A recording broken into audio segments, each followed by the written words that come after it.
A woman scorned becomes a force. No Duke can ignore. 2 years. 2 years of being invisible. 2 years of watching Adrian Blackmore's cold eyes slide past her like she was furniture in his grand estate. Tonight, Evelyn Hawthorne was done. Done pretending. Done waiting. Done being the perfect, silent ornament society demanded she become. But when a violent crash exploded from the Duke's chamber at midnight, something ancient and furious ignited in her chest. She didn't think. She didn't calculate. She stormed down that corridor in nothing but her nightgown and rage, unpolished, unguarded, and for the first time in her life, completely, dangerously real. What happened next would either destroy her or remake everything. Stay until the end to see how a woman everyone dismissed became impossible to ignore. Drop a comment with your city. Let's see where you're watching from. The Blackmore New Year's Eve ball was exactly what Evelyn Hawthorne had expected. A glittering cage of crystal chandeliers, champagne lies, and aristocratic cruelty disguised as civility. She stood near the marble colonnade, a glass of untouched wine in her gloved hand, watching the dancers spin across the polished floor like mechanical dolls wound too tight. The orchestra played something lush and forgettable.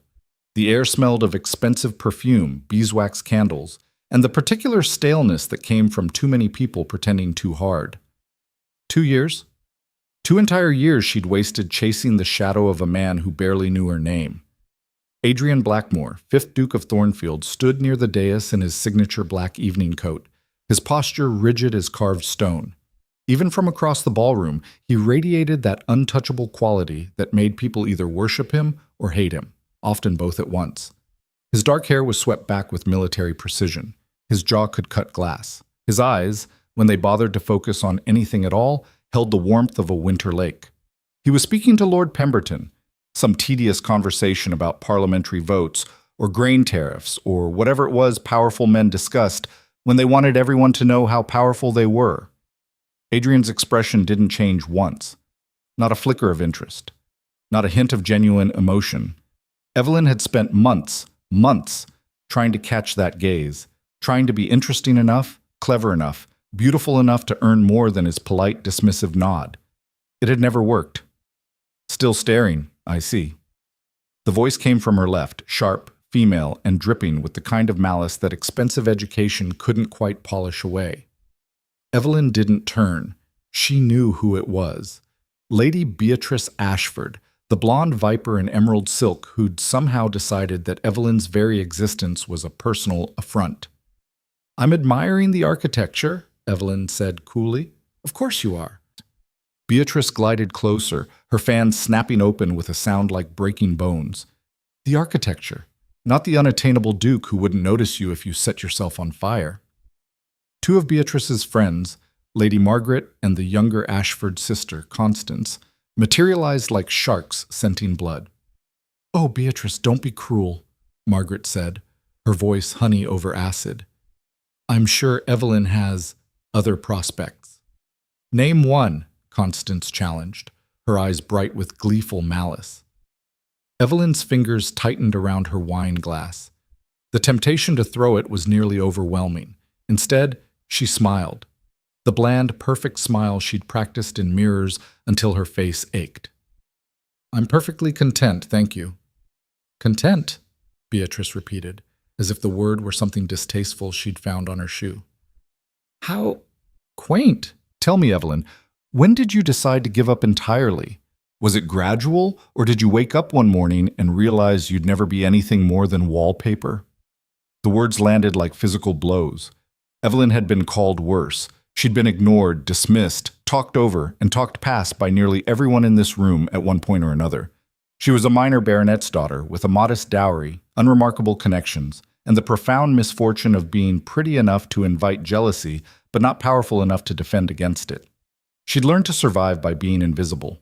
But tonight, the last night of the worst year of her life, something in that old survival instinct finally cracked. "When did you decide," Evelyn said quietly, "that cruelty was a substitute for personality?" Beatrice's fan stopped mid-flutter. Margaret gasped. Constance's mouth fell open.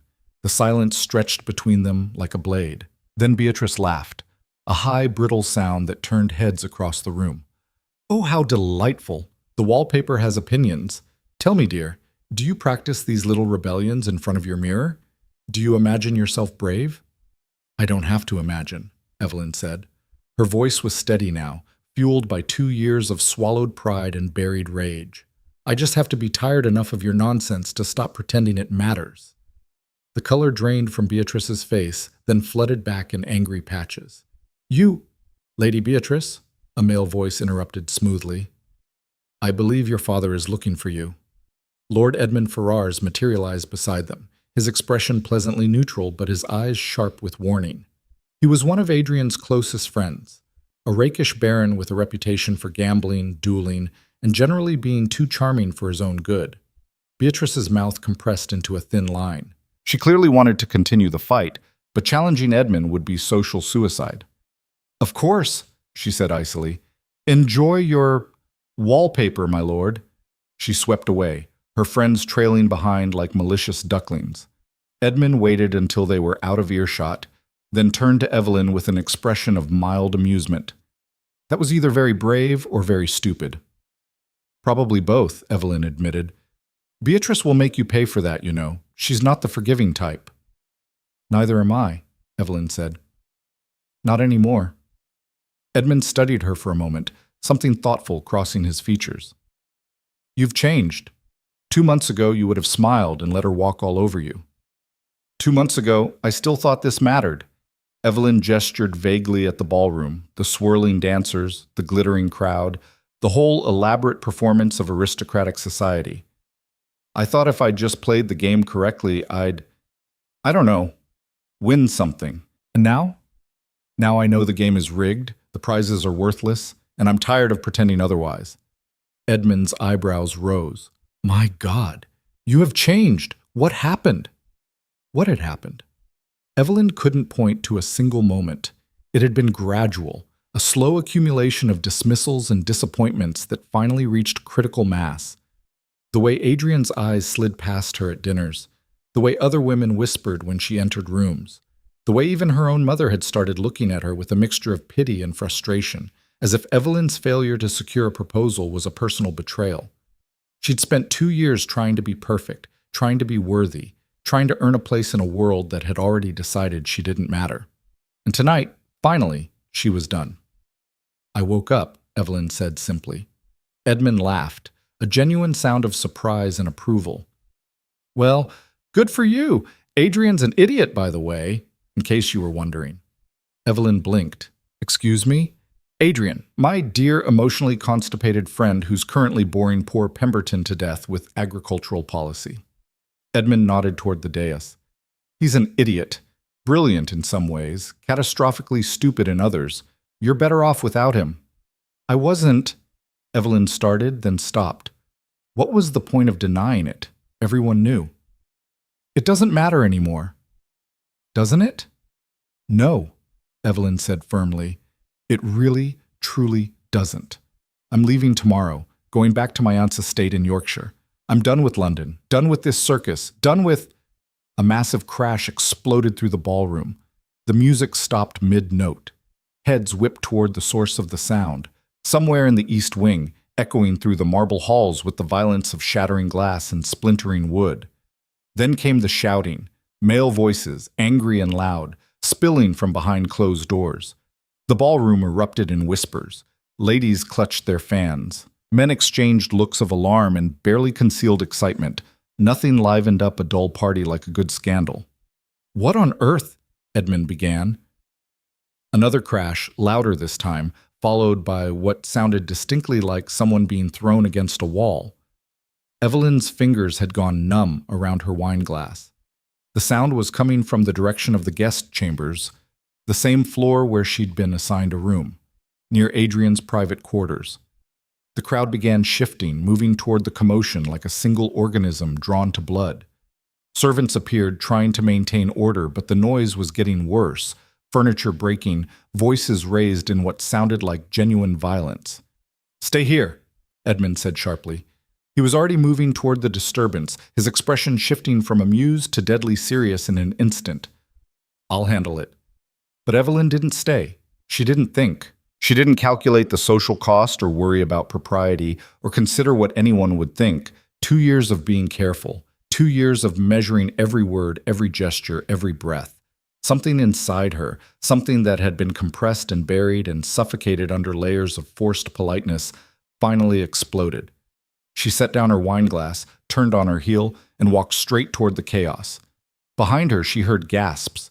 Someone called her name. A woman, probably her mother, cried out in dismay. Evelyn didn't look back.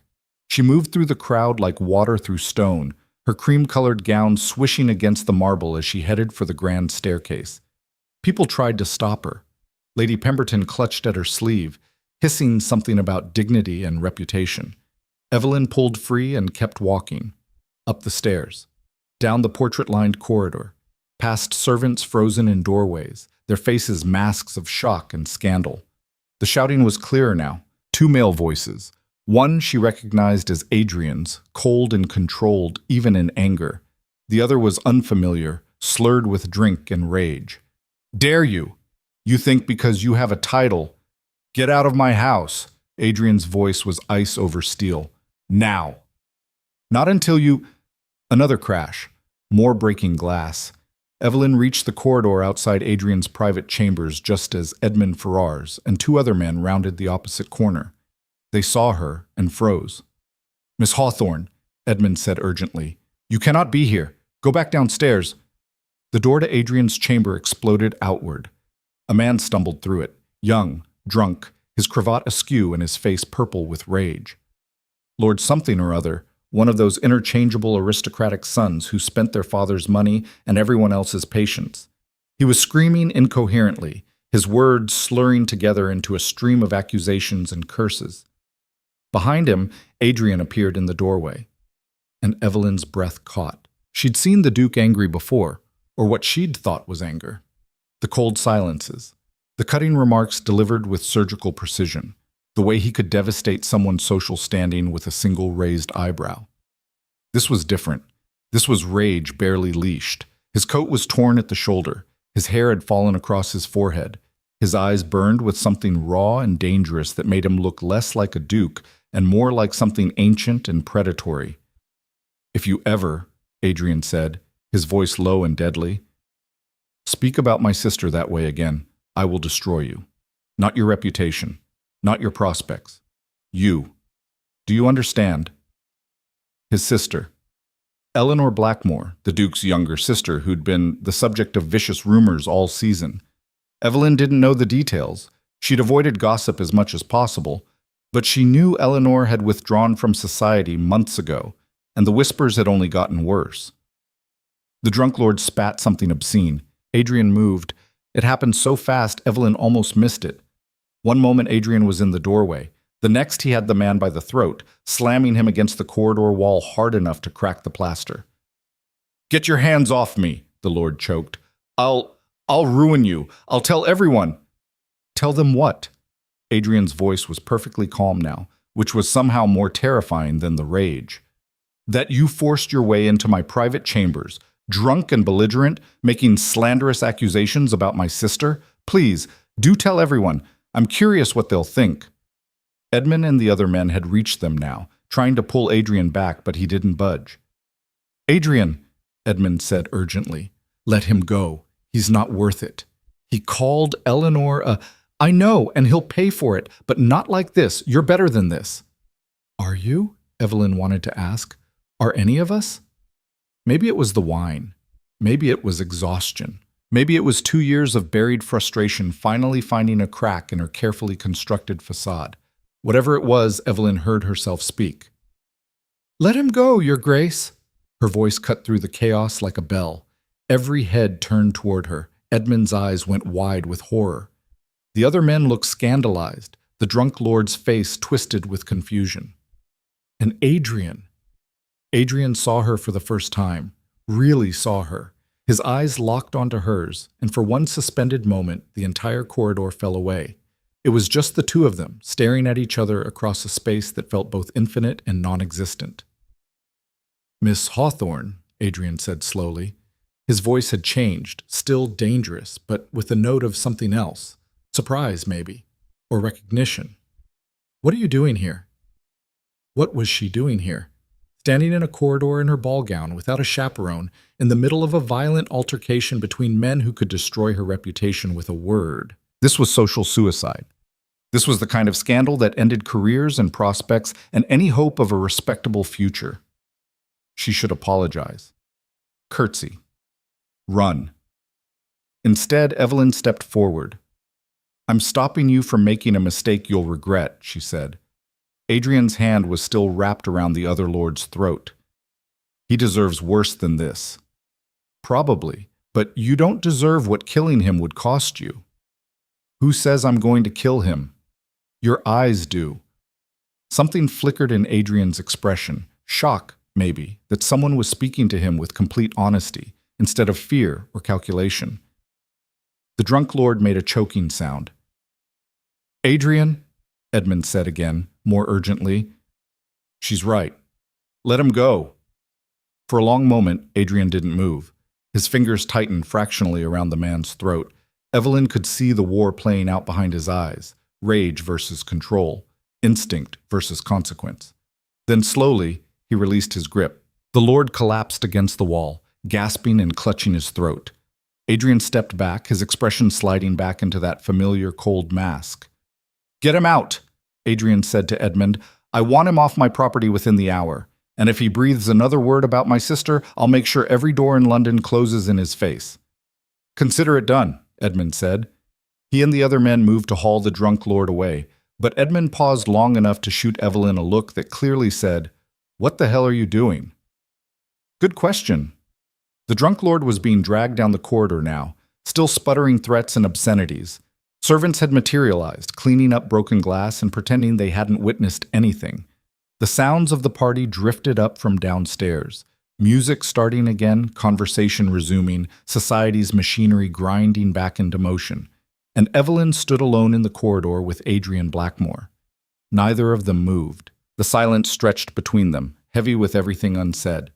Evelyn knew she should leave, should curtsy, mumble some excuse, and flee before this situation became even worse than it already was. But something kept her rooted in place. Maybe it was the way Adrian was looking at her now, really looking, with an intensity that made her skin prickle with awareness. Not the polite dismissal she'd grown used to, not the absent acknowledgement of someone barely worth noticing. This was full attention, complete focus. It was terrifying and exhilarating in equal measure. "You shouldn't be here," Adrian said finally. His voice was rough, like he'd been screaming, though Evelyn suspected it was something else. "This isn't appropriate." "Neither is attempted murder," Evelyn said. "But here we are." A muscle jumped in Adrian's jaw. "I wasn't going to murder him." "Weren't you?" "I was going to, strongly discourage future offenses." "By crushing his windpipe?" "If necessary." Evelyn should be shocked, should be horrified, should be doing anything except fighting down a completely inappropriate urge to laugh. "What did he say?" she asked instead. "About your sister." Adrian's expression went glacial. "Nothing worth repeating." It must have been fairly terrible to provoke this kind of reaction from someone as controlled as you. "You don't know anything about me." "I know you've spent 2 years treating everyone in this house like chess pieces," Evelyn said. The words came out sharper than she intended, fueled by months of buried resentment. "I know you're brilliant at strategy and terrible at humanity. I know you can calculate political advantage down to the decimal point, but wouldn't recognize genuine emotion if it hit you in the face." Adrian stared at her like she'd sprouted a second head. "And I know," Evelyn continued, unable to stop now that she'd started, "that you have absolutely no idea who I am, even though I've sat across from you at 14 different dinners, attended 9 balls in your honor, and spent more hours than I care to admit trying to be interesting enough to earn more than your polite indifference." The confession hung in the air between them. Evelyn's face burned.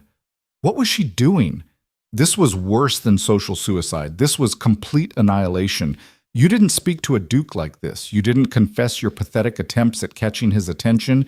You wore blue, Adrian said quietly. Evelyn's thoughts screeched to a halt. "What?" "At the Pemberton Ball. Last month. You wore a blue gown with silver embroidery. You sat to my left, between Lord Ashford and the ambassador's wife. You barely spoke during dinner, but when the conversation turned to the new railroad proposals, you mentioned a study from the Engineering Society about efficient track placement. Lord Ashford dismissed it. You didn't argue, but your expression said you thought he was an idiot. Evelyn's breath caught. You remember that? I remember all 14 dinners. Adrian's voice was strange now, careful, like he was navigating dangerous territory. The balls, too. You wore cream tonight, green at the Ashford estate, gold at the charity auction. You danced with Edmund twice, refused Lord Pemberton 3 times, and spent most of the evening near the colonnade watching. Evelyn couldn't form words. Her entire understanding of the past 2 years was crumbling. You never acknowledged me, never spoke to me, never... I know. Then why? Because I'm a coward. The admission was so quiet, Evelyn almost missed it. Adrian wasn't looking at her anymore. He was staring at this broken plaster where he'd slammed the drunk lord against the wall, his expression unreadable. A coward, he repeated, as if testing the word. That's what my sister calls me. Edmund, too, though he's more polite about it. They're right. I've spent my entire adult life avoiding anything that might... He trailed off, shaking his head. It doesn't matter. It matters to me, Evelyn said. Adrian's eyes snapped back to hers, and the intensity there made her breath catch. Why? Because I spent 2 years thinking I was invisible to you, 2 years wondering what was wrong with me, why I wasn't enough, why I couldn't be... She stopped, horrified at what she was revealing. I was leaving tomorrow, going to Yorkshire. I was done with all of this. And now? I don't know. The confession felt like stepping off a cliff. Adrian took a step toward her, then another. The corridor suddenly felt much smaller, the air between them charged with something dangerous and electric. Miss Hawthorne, he said, and the way he said her name made something in her chest tighten. Evelyn, I need to tell you something. What? I'm not good at this. At people. At being human, as you so accurately put it. I'm good at strategy and politics and maintaining appropriate distance. I'm good at being the Duke everyone expects me to be, but you... He stopped, running a hand through his already disheveled hair. It was the most unguarded she'd ever seen him, and it was doing strange things to her pulse. You terrify me, Adrian finished. Evelyn blinked. I terrify you? Yes, because you're real. You don't perform. You don't calculate. Even when you're trying to fit in, trying to be invisible, there's this life in you that I can't ignore no matter how hard I try. And I've tried, Evelyn. God knows I've tried. Why? The question came out as barely a whisper. Adrian closed the remaining distance between them. They were standing so close now Evelyn could see the gold flecks in his dark eyes, could feel the heat radiating from his skin. Because, he said, I knew that if I let myself see you, really see you, I wouldn't be able to look away. And I was right. Evelyn's heart was hammering so hard she was certain he could hear it. Adrian, I'm looking now, he said quietly, and I can't stop.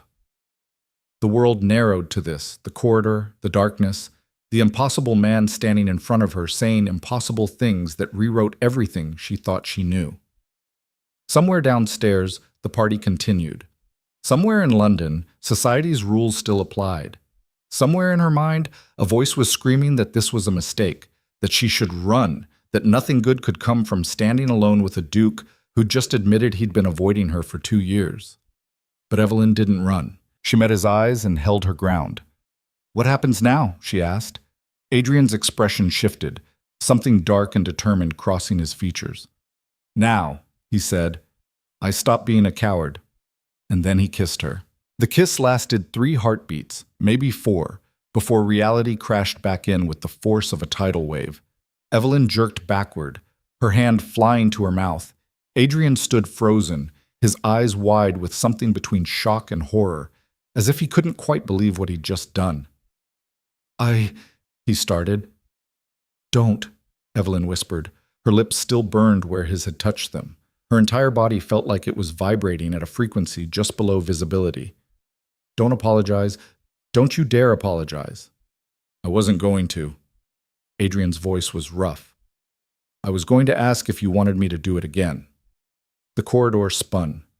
Before Evelyn could answer, before she could even process the question, footsteps echoed from the main staircase. Multiple sets, moving fast. "Adrian!" a female voice called out. "Adrian, where are you?" Eleanor Blackmore. Adrian's expression shuddered instantly, all that raw vulnerability vanishing behind his usual mask of ducal composure. But his hands were shaking. Evelyn could see them trembling at his sides. "Go," he said urgently. "The servants' stairs, end of the corridor. Go now before—" "Before what?" Eleanor rounded the corner, her dark hair wild around her shoulders, still wearing her dressing gown. She stopped dead when she saw Evelyn. Oh no."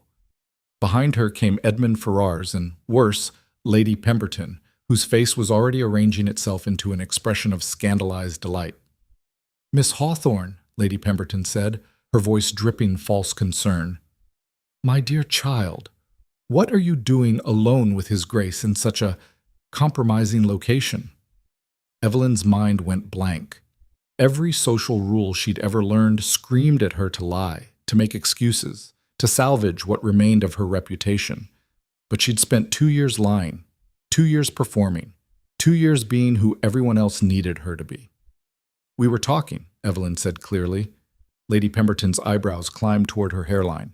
"Talking. How unconventional. I'm sure your mother will be fascinated to hear about this conversation." The threat was unmistakable. Eleanor stepped forward, her expression fierce. "Lady Pemberton, I'm sure you have better things to do than manufacture scandals where none exist." "Manufacture?" Lady Pemberton pressed a hand to her chest in mock offense. "My dear Lady Eleanor, I'm simply concerned for Miss Hawthorne's reputation. Being discovered alone with a gentleman in a private corridor in the middle of the night, why, the implications are quite serious." "Then perhaps you should stop implying them," Evelyn said. The words came out sharper than she intended, fueled by rage and fear and the lingering taste of Adrian's kiss still burning on her lips. Lady Pemberton's expression went glacial. "I beg your pardon?" "You're not concerned about my reputation," Evelyn continued. The recklessness that had driven her up those stairs was back, flooding through her veins like wildfire. "You're delighted by the opportunity to spread gossip, so why pretend otherwise?" Edmund made a strangled sound that might have been a laugh or a groan. Lady Pemberton's face turned an impressive shade of purple. "How dare you speak to me in such a manner? Your mother will hear about this. The entire household will hear about this. By morning, everyone in London will know that she saved me from making a catastrophic mistake," Adrian interrupted. His voice cut through the corridor like a blade. "Lord Castleton forced his way into my chambers tonight, drunk and belligerent, making slanderous accusations about my sister. I was about to do something that would have had serious legal consequences. Miss Hawthorne intervened with remarkable courage and prevented what could have been a disaster. For that, I am in her debt." The silence that followed was absolute. Lady Pemberton opened her mouth, closed it, opened it again like a fish drowning in air. Eleanor was staring at Evelyn with an expression of pure wonder. Edmund looked like he was trying very hard not to smile. And Adrian was looking at Evelyn with such open admiration that her knees nearly buckled. "I see," Lady Pemberton said finally. Her voice had lost its triumphant edge. "Well, that is certainly a different perspective, though the impropriety of being alone will be addressed," Adrian said firmly. "Edmund, please escort Miss Hawthorne back to the ballroom through the main corridor. Make certain everyone sees you doing so. My sister will accompany you as chaperone. Lady Pemberton, I trust you'll share the correct version of tonight's events with anyone who asks." It wasn't a question. Lady Pemberton's mouth compressed into a thin line. She clearly wanted to argue, to push back, to salvage some piece of scandal from this wreckage. But challenging a duke directly was social suicide, and they all knew it. "Of course, Your Grace," she said stiffly. "I'm certain everyone will be enlightened by the truth." The way she said truth made it clear she'd be spreading whatever version maximized drama and minimized Adrian's control. But there was nothing to be done about that now. Lady Pemberton swept away, her skirts rustling with indignation. The moment she disappeared around the corner, Eleanor let out a breath that sounded suspiciously like a laugh. "Oh my God! Adrian, what did you do?" "I stopped a man from slandering you," Adrian said, "and apparently created an entirely different scandal in the process." "Not a scandal," Edmund said thoughtfully. "Not if we control the narrative. Lady Pemberton will talk, but if enough people hear the heroic version first, the scandalous version won't stick." He turned to Evelyn. "You realize you just became the most interesting person at this party?" Evelyn's hands were shaking. The adrenaline that had carried her through the confrontation was draining away, leaving her hollow and terrified. "I didn't mean to. I shouldn't have. You were magnificent," Eleanor said fiercely. She crossed the corridor and grabbed Evelyn's hands. "Thank you for defending my brother's honor even when he was being an idiot, and for putting Lady Pemberton in her place. I've wanted to do that for years." "I think I just destroyed my reputation," Evelyn whispered. "Or saved it," Edmund said. "Depends on how we play this. Come on, time to return to the party and let everyone see you looking perfectly composed and appropriately chaperoned." He offered his arm. Eleanor took the other side. Together, they guided Evelyn back toward the main staircase, leaving Adrian standing alone in the corridor. Evelyn glanced back once. He was watching her with an expression she couldn't read, something complex and troubled and hungry all at once. Then Edmund steered her around the corner and Adrian disappeared from view. The ballroom, when they re-entered it, fell silent. Every head turned. Every conversation stopped mid-syllable. The orchestra played on for 3 more notes before trailing into awkward silence. Evelyn felt the weight of 100 stares like physical pressure against her skin. Edmund's grip on her arm tightened fractionally. "Smile," he murmured. "You're a hero, remember? Act like it." Evelyn lifted her chin and smiled. Eleanor, bless her, started talking immediately, loud enough to be overheard, but not so loud it seemed performative. Absolutely terrifying, honestly. That dreadful Castleton creature forcing his way into the private wing, drunk as a lord, well, drunk as a bad lord, and making the most awful accusations.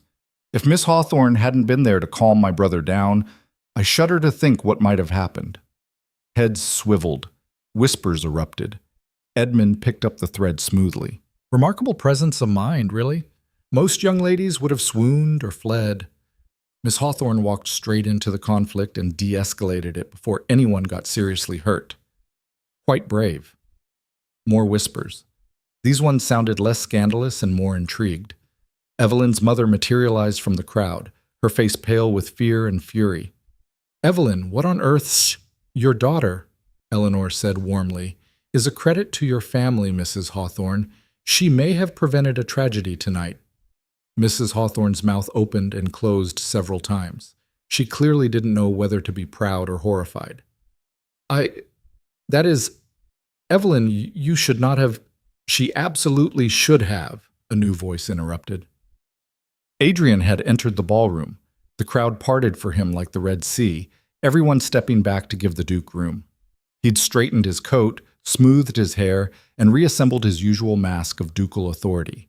But there was something different about him now, something in his eyes that Evelyn couldn't quite name. He walked straight toward her. The ballroom held its collective breath. Adrian stopped directly in front of Evelyn and bowed. Not the perfunctory nod he usually gave lesser nobility, but a full, formal bow that acknowledged her as an equal. "Miss Hawthorne," he said, loud enough for everyone to hear, "I owe you a debt of gratitude. Your intervention tonight prevented what could have been a serious mistake. Thank you."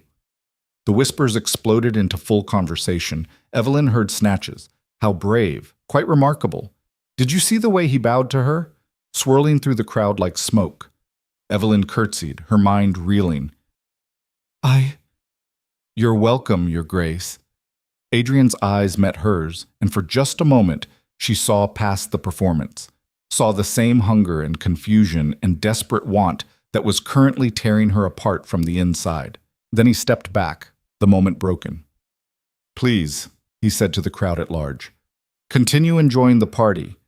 We have less than an hour until midnight, and I'd hate for Lord Castleton's disgraceful behavior to ruin what should be a celebration." The orchestra, taking their cue, launched back into a waltz. Conversation resumed, though the energy had changed. People were staring at Evelyn now, not with dismissal or pity, but with genuine interest. Several young ladies who'd never spoken to her before were whispering behind their fans, shooting her curious looks. Lady Beatrice Ashford stood near the refreshment table, her face twisted with such pure fury that Evelyn almost felt sorry for her. Almost. "Dance with me," Edmund murmured in her ear. "What?" "Dance with me. Right now. Give them something to look at that isn't scandalous." Before Evelyn could protest, Edmund was sweeping her onto the dance floor. He was an excellent dancer, smooth and confident, guiding her through the steps with easy grace. "You've created quite a stir," he said conversationally. "I didn't mean to." "The best scandals never are. Tell me, did Adrian actually kiss you, or am I imagining the particular way he's currently staring at you like you're the only person in this entire ballroom?" Evelyn stumbled.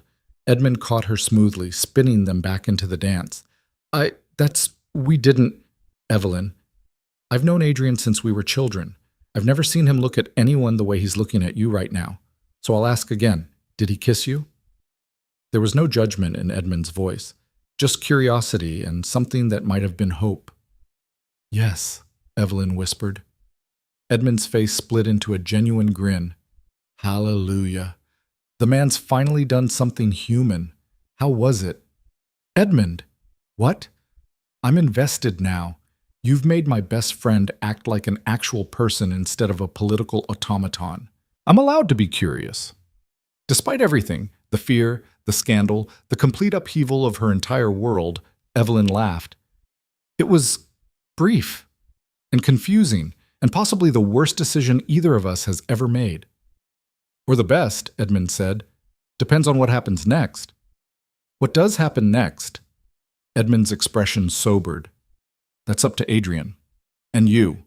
But fair warning, Lady Pemberton isn't going to let this go. She'll twist the story every way she can.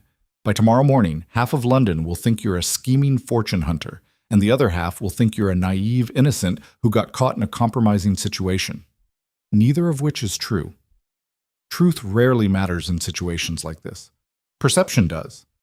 And right now, everyone is watching to see what Adrian does next." The waltz ended. Edmund bowed, Evelyn curtsied, and they separated.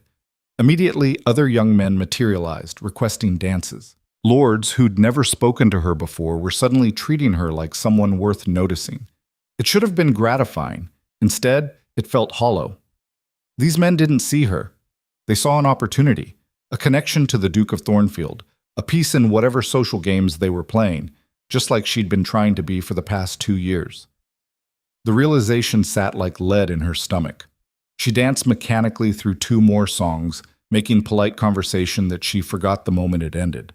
All the while, she was hyper-aware of Adrian's presence. He'd moved to the dais, back to discussing politics with Lord Pemberton, but his eyes kept finding her across the crowded ballroom. Every time their gazes met, the air between them seemed to crackle with electricity. Midnight approached. The servants brought out champagne. The crowd gathered for the traditional countdown, faces flushed with wine and excitement.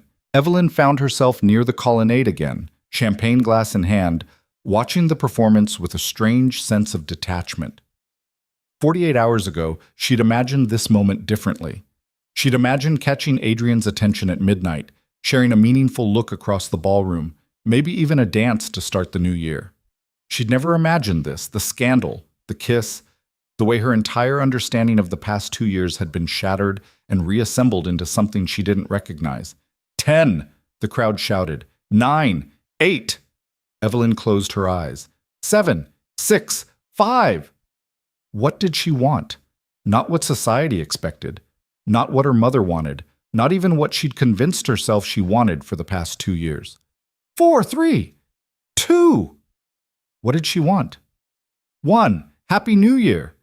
Cheers erupted. Champagne corks popped. The orchestra launched into Auld Lang Syne while couples kissed and friends embraced. Evelyn opened her eyes. Adrian was standing directly in front of her. She hadn't heard him approach, hadn't seen him cross the ballroom.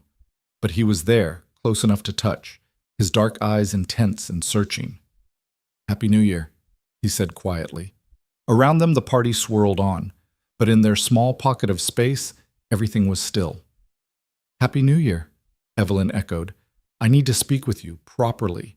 Not in a corridor, not surrounded by gossip and performance. Just us. Adrian, tomorrow, I'll call on you at your mother's residence, with a proper chaperone, all the appropriate formalities. Will you receive me?" This was it, the moment where she could step back, could retreat to safety, could pretend tonight had never happened. Or she could step forward into the unknown. "Yes," Evelyn said. Adrian's expression transformed, relief and something darker, hungrier, flooding his features. "Thank you." He raised her hand to his lips, pressing a kiss to her gloved knuckles that felt more intimate than anything they'd done in that corridor. Then he was gone, disappearing back into the crowd, leaving Evelyn trembling and confused and absolutely certain that her life had just changed irrevocably. The rest of the party passed in a blur. Evelyn made polite conversation, danced when required, and smiled until her face ached. But her mind was elsewhere, replaying every moment of the night, trying to understand how she'd gone from invisible wallpaper to the center of Adrian Blackmore's attention in the span of a few hours. When the guests finally began departing in the early morning hours, Evelyn's mother pulled her aside, her expression severe. "We need to talk," Mrs. Hawthorne said grimly. They retreated to their assigned guest chambers, a tasteful suite with cream walls and too many mirrors. The moment the door closed, Mrs. Hawthorne rounded on her daughter. "What were you thinking?" she demanded. "Alone with the Duke, in a private corridor. Do you have any idea what kind of talk this will generate?" "I was helping," Evelyn said tiredly. "There was a fight. I intervened." "You should have sent for servants. You should have stayed in the ballroom like a proper lady. Instead, you threw yourself into a scandal that could destroy everything we've worked for." "Everything you've worked for," Evelyn corrected. "I never wanted any of this." Mrs. Hawthorne's face went pale. "Don't you dare. Everything I've done has been for you. The dresses, the introductions, the endless social events, all of it to give you opportunities I never had. And you repay me by ruining your reputation? I haven't ruined anything. Adrian, His Grace defended me. Edmund and Lady Eleanor supported me. If anything, I have more social standing now than I did before. Standing built on scandal, on impropriety. This isn't how respectable matches are made, Evelyn." "Maybe I don't want a respectable match," Evelyn said. The words came out before she could stop them, raw and honest. "Maybe I'm tired of performing and pretending and being whoever everyone else needs me to be.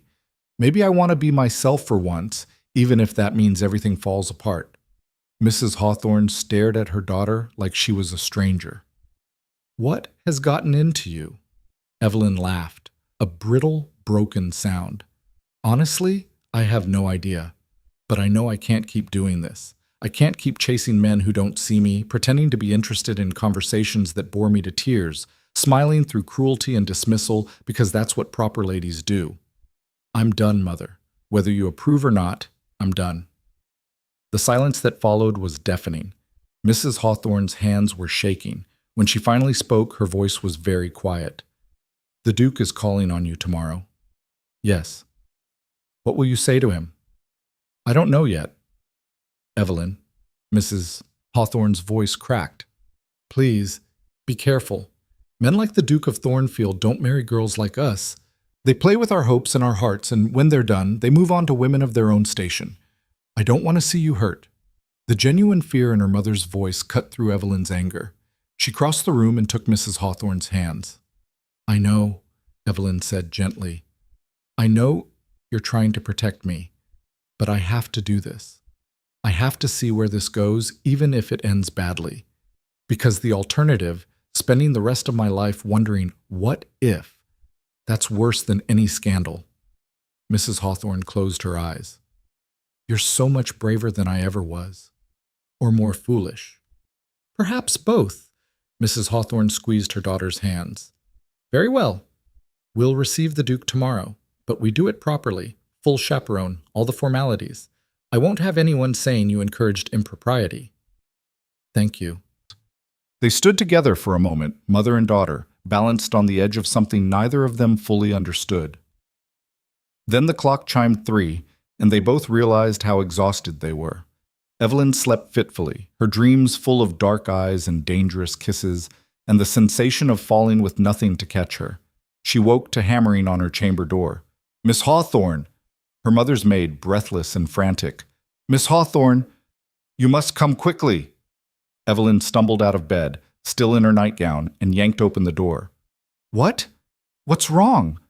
The maid's face was pale. "It's all over the household, miss. The scandal. Lady Pemberton's been talking since dawn, and now everyone knows you were caught alone with the Duke, and people are saying terrible things, and your mother is beside herself, and—" "Slow down," Evelyn commanded. Her heart was racing, but she forced her voice to stay calm. "What exactly is being said?" That you and His Grace were found in a compromising position." The maid whispered the last words like they were curses.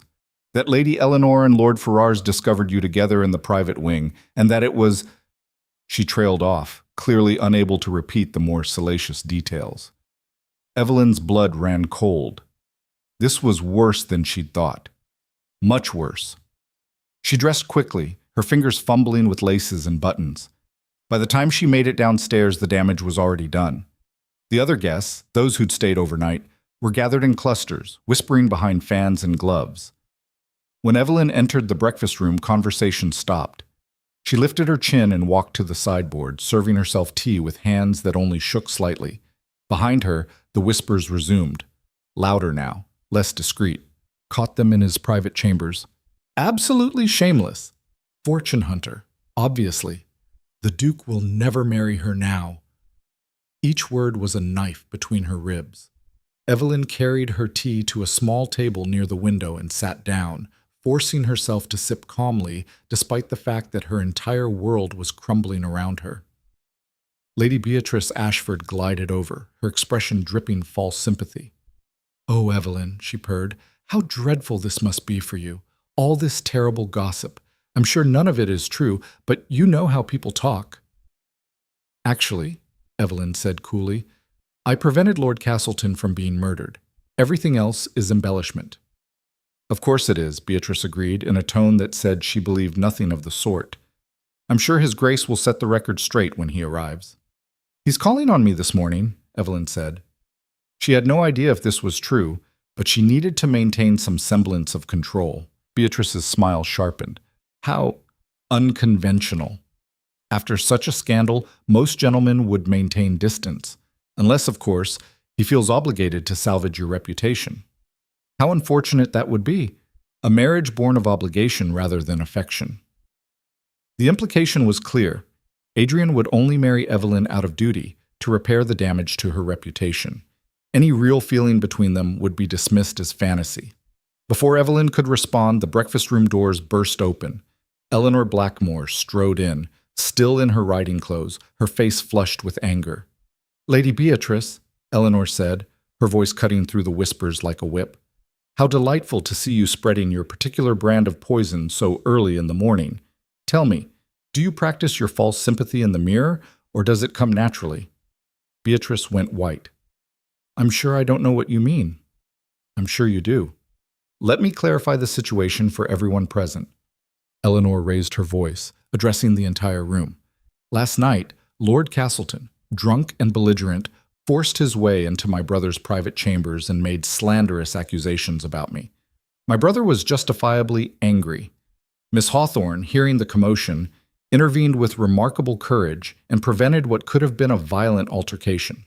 She is a hero, not a scandal. Anyone who suggests otherwise will answer to me personally." The silence was absolute. Eleanor turned to Evelyn, her expression softening. "Walk with me?" It wasn't really a request. Evelyn set down her teacup and followed Eleanor out of the breakfast room, acutely aware of every eye tracking their movement. They walked through the Manor's portrait gallery, their footsteps echoing on marble floors. "Thank you," Evelyn said quietly, "for defending me." "You defended my honor first," Eleanor replied. "It's only fair, though I wish I could say it would stop the gossip. Lady Pemberton is determined to make this as scandalous as possible." "Why does she hate me so much? I barely know her." "She doesn't hate you specifically. She hates anyone who might threaten her social standing, and right now you're a threat." I'm a baronet's daughter with no connections and a modest dowry. How am I possibly a threat? Eleanor stopped walking and turned to face her directly. Because my brother is in love with you. The world tilted. He's not. I don't. Evelyn couldn't form coherent words. He doesn't know it yet, Eleanor continued. Adrian is brilliant at strategy and catastrophically stupid about his own emotions.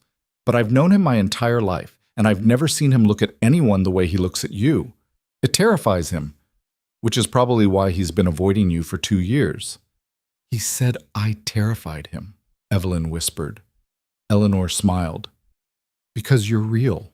And but because you don't want him for his title or his wealth or his political connections. You want him, whoever that is underneath all the ducal posturing. And that's absolutely terrifying for someone who's spent his entire adult life hiding behind his position. I don't know if I want him at all, Evelyn admitted. 2 days ago, I was leaving London to get away from all of this. Now I'm at the center of a scandal, and everyone thinks I'm either a fortune hunter or a ruined woman, and your brother keeps looking at me like I'm a puzzle he can't solve. What do you want? Eleanor asked. Not what society expects. Not what makes sense strategically. What do you want? The question echoed the one Evelyn had asked herself at midnight. What did she want? I want, Evelyn said slowly, to be seen, to be valued for who I am, not who I'm supposed to be. I want someone who challenges me and respects me and doesn't treat me like a decorative object. I want... She trailed off, but Eleanor was nodding. You want my brother at his best, when he's not performing or hiding, when he's actually human. Is that even possible? Last night, you saw it, in that corridor. That was Adrian unguarded, Adrian real. The question is whether he's brave enough to stay that way, or whether he'll retreat back into being the untouchable Duke everyone expects. Before Evelyn could respond, a servant appeared, looking flustered. Lady Eleanor, His Grace has requested your presence in the main drawing room, immediately.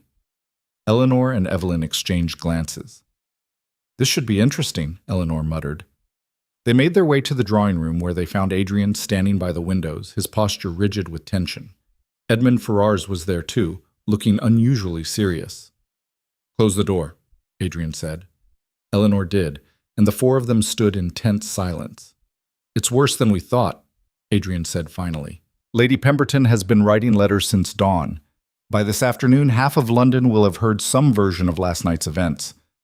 Most of those versions are unflattering to Miss Hawthorne. Can we counter it? Edmund asked. Get ahead of the narrative? I'm trying, but the damage is done. People believe what they want to believe, and right now they want to believe in scandal. Adrian turned to face Evelyn directly. I'm sorry, he said. This is my fault. I should have been more careful. I should have protected your reputation better. I should have... Stop, Evelyn interrupted. I made my own choices last night. I knew the risks. You shouldn't have had to take those risks. And yet I did. So now what? The question hung in the air between them, weighted with everything unsaid. Adrian took a breath. Now I fix this. How? His eyes met hers, dark and determined and absolutely certain. I marry you. The words hung in the air like a grenade with the pin pulled. Absolutely not, Evelyn said. Adrian blinked, clearly not expecting that response. Edmund's eyebrows climbed toward his hairline. Eleanor made a sound somewhere between a laugh and a gasp. I beg your pardon? Adrian said carefully. You heard me. Evelyn's hands were shaking, but her voice stayed steady. I won't marry you out of obligation. I won't be the scandal you clean up with a wedding announcement. I've spent 2 years being invisible, and I refuse to spend the rest of my life being a mistake you felt compelled to fix. That's not... Adrian started. Isn't it? Evelyn challenged. You've ignored me for 2 years. 2 entire years of polite dismissal and calculated distance. Then 1 kiss in a corridor, 1 night of gossip, and suddenly you're ready to marry me? That's not romance, Your Grace. That's damage control. The formal address landed like a slap. Adrian's jaw tightened. You think I'm proposing out of duty? What else would you call it? I'd call it taking responsibility for my actions. I compromised your reputation. The honorable thing, Evelyn interrupted, her voice rising. would be treating me like a person instead of a problem. I don't need you to save me, Adrian. I needed you to see me, and you didn't. Not for 2 years. Not until I stopped performing and started being real. So forgive me if I don't trust this sudden desire to marry me." Eleanor was watching the exchange like a particularly fascinating play, her eyes bright with interest. Edmund looked like he wanted to be anywhere else.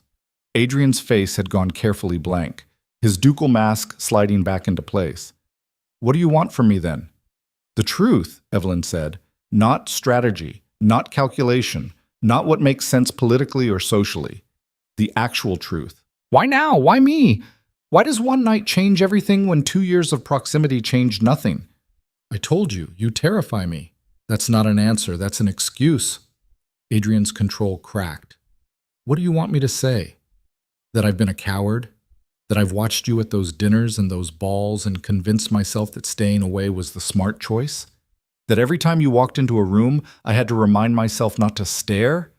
That I've memorized every dress you've worn, every expression you've made, every word you've spoken because ignoring you has been the hardest thing I've ever done?" The confession exploded out of him, raw and unguarded. Evelyn's breath caught. "I want you to say," she whispered, "that you're marrying me because you want to, not because you have to, not because society demands it, because you actually, genuinely want me in your life." Adrian crossed the space between them in 3 strides. He stopped inches away, close enough that Evelyn could see the gold flecks in his dark eyes, could feel the heat radiating from his skin. "I want you," he said, his voice low and fierce. "I've wanted you since the Pemberton Ball when you destroyed Lord Ashford's idiotic railroad theory without raising your voice. I've wanted you since the charity auction when you bid on that hideous vase just to spite Lady Beatrice. I've wanted you every single time you walked past me like I was furniture because you'd stopped hoping I'd notice. I want you, Evelyn. The question is whether you want me." The silence stretched between them, electric and dangerous. "I don't know," Evelyn admitted. Her heart was hammering so hard she could barely hear herself think. "I thought I did. I spent 2 years thinking I did. But that was wanting the idea of you, the untouchable Duke, the perfect match, the validation that I was worth something. I don't know if I want the real you because I don't know who that is." "Then let me show you," Adrian said. "How? By forcing a marriage neither of us is ready for? By courting you, properly. By earning your trust instead of assuming I deserve it." Eleanor cleared her throat loudly. "As touching as this is, we still have a rather significant problem. The scandal isn't going to disappear just because you two are having an emotional breakthrough." Edmund nodded. "She's right. By tonight, every drawing room in London will be discussing this. We need a plan." "The plan," Adrian said without taking his eyes off Evelyn, "is exactly what I proposed. I court Miss Hawthorne openly. I make my intentions clear. I give society no room to question whether my interest is genuine." "That's insane," Edmund said. "You'll be under constant scrutiny. Every interaction will be dissected, analyzed, gossiped about. One misstep and—" "Then I won't misstep," Adrian said. He finally looked away from Evelyn, turning to face his friend. "I'm tired of hiding, tired of pretending. If I'm going to do this, I'm doing it honestly." "You realize this will infuriate half the aristocracy?" Eleanor said. "Every family with eligible daughters will see it as a betrayal. Every social climber who thought they had a chance at you will become an enemy. You'll be making yourself vulnerable in ways you've spent your entire adult life avoiding." "I know." "You'll have to actually feel things," Eleanor continued, "in public. You'll have to let people see that you're human, that you care about something, about someone, more than political advantage." "I know," Adrian repeated. Eleanor smiled slowly. "Good. It's about time." Edmund ran a hand through his hair. "All right, if we're doing this, we need rules, structure. We can't just throw you two into society's lion pit and hope for the best."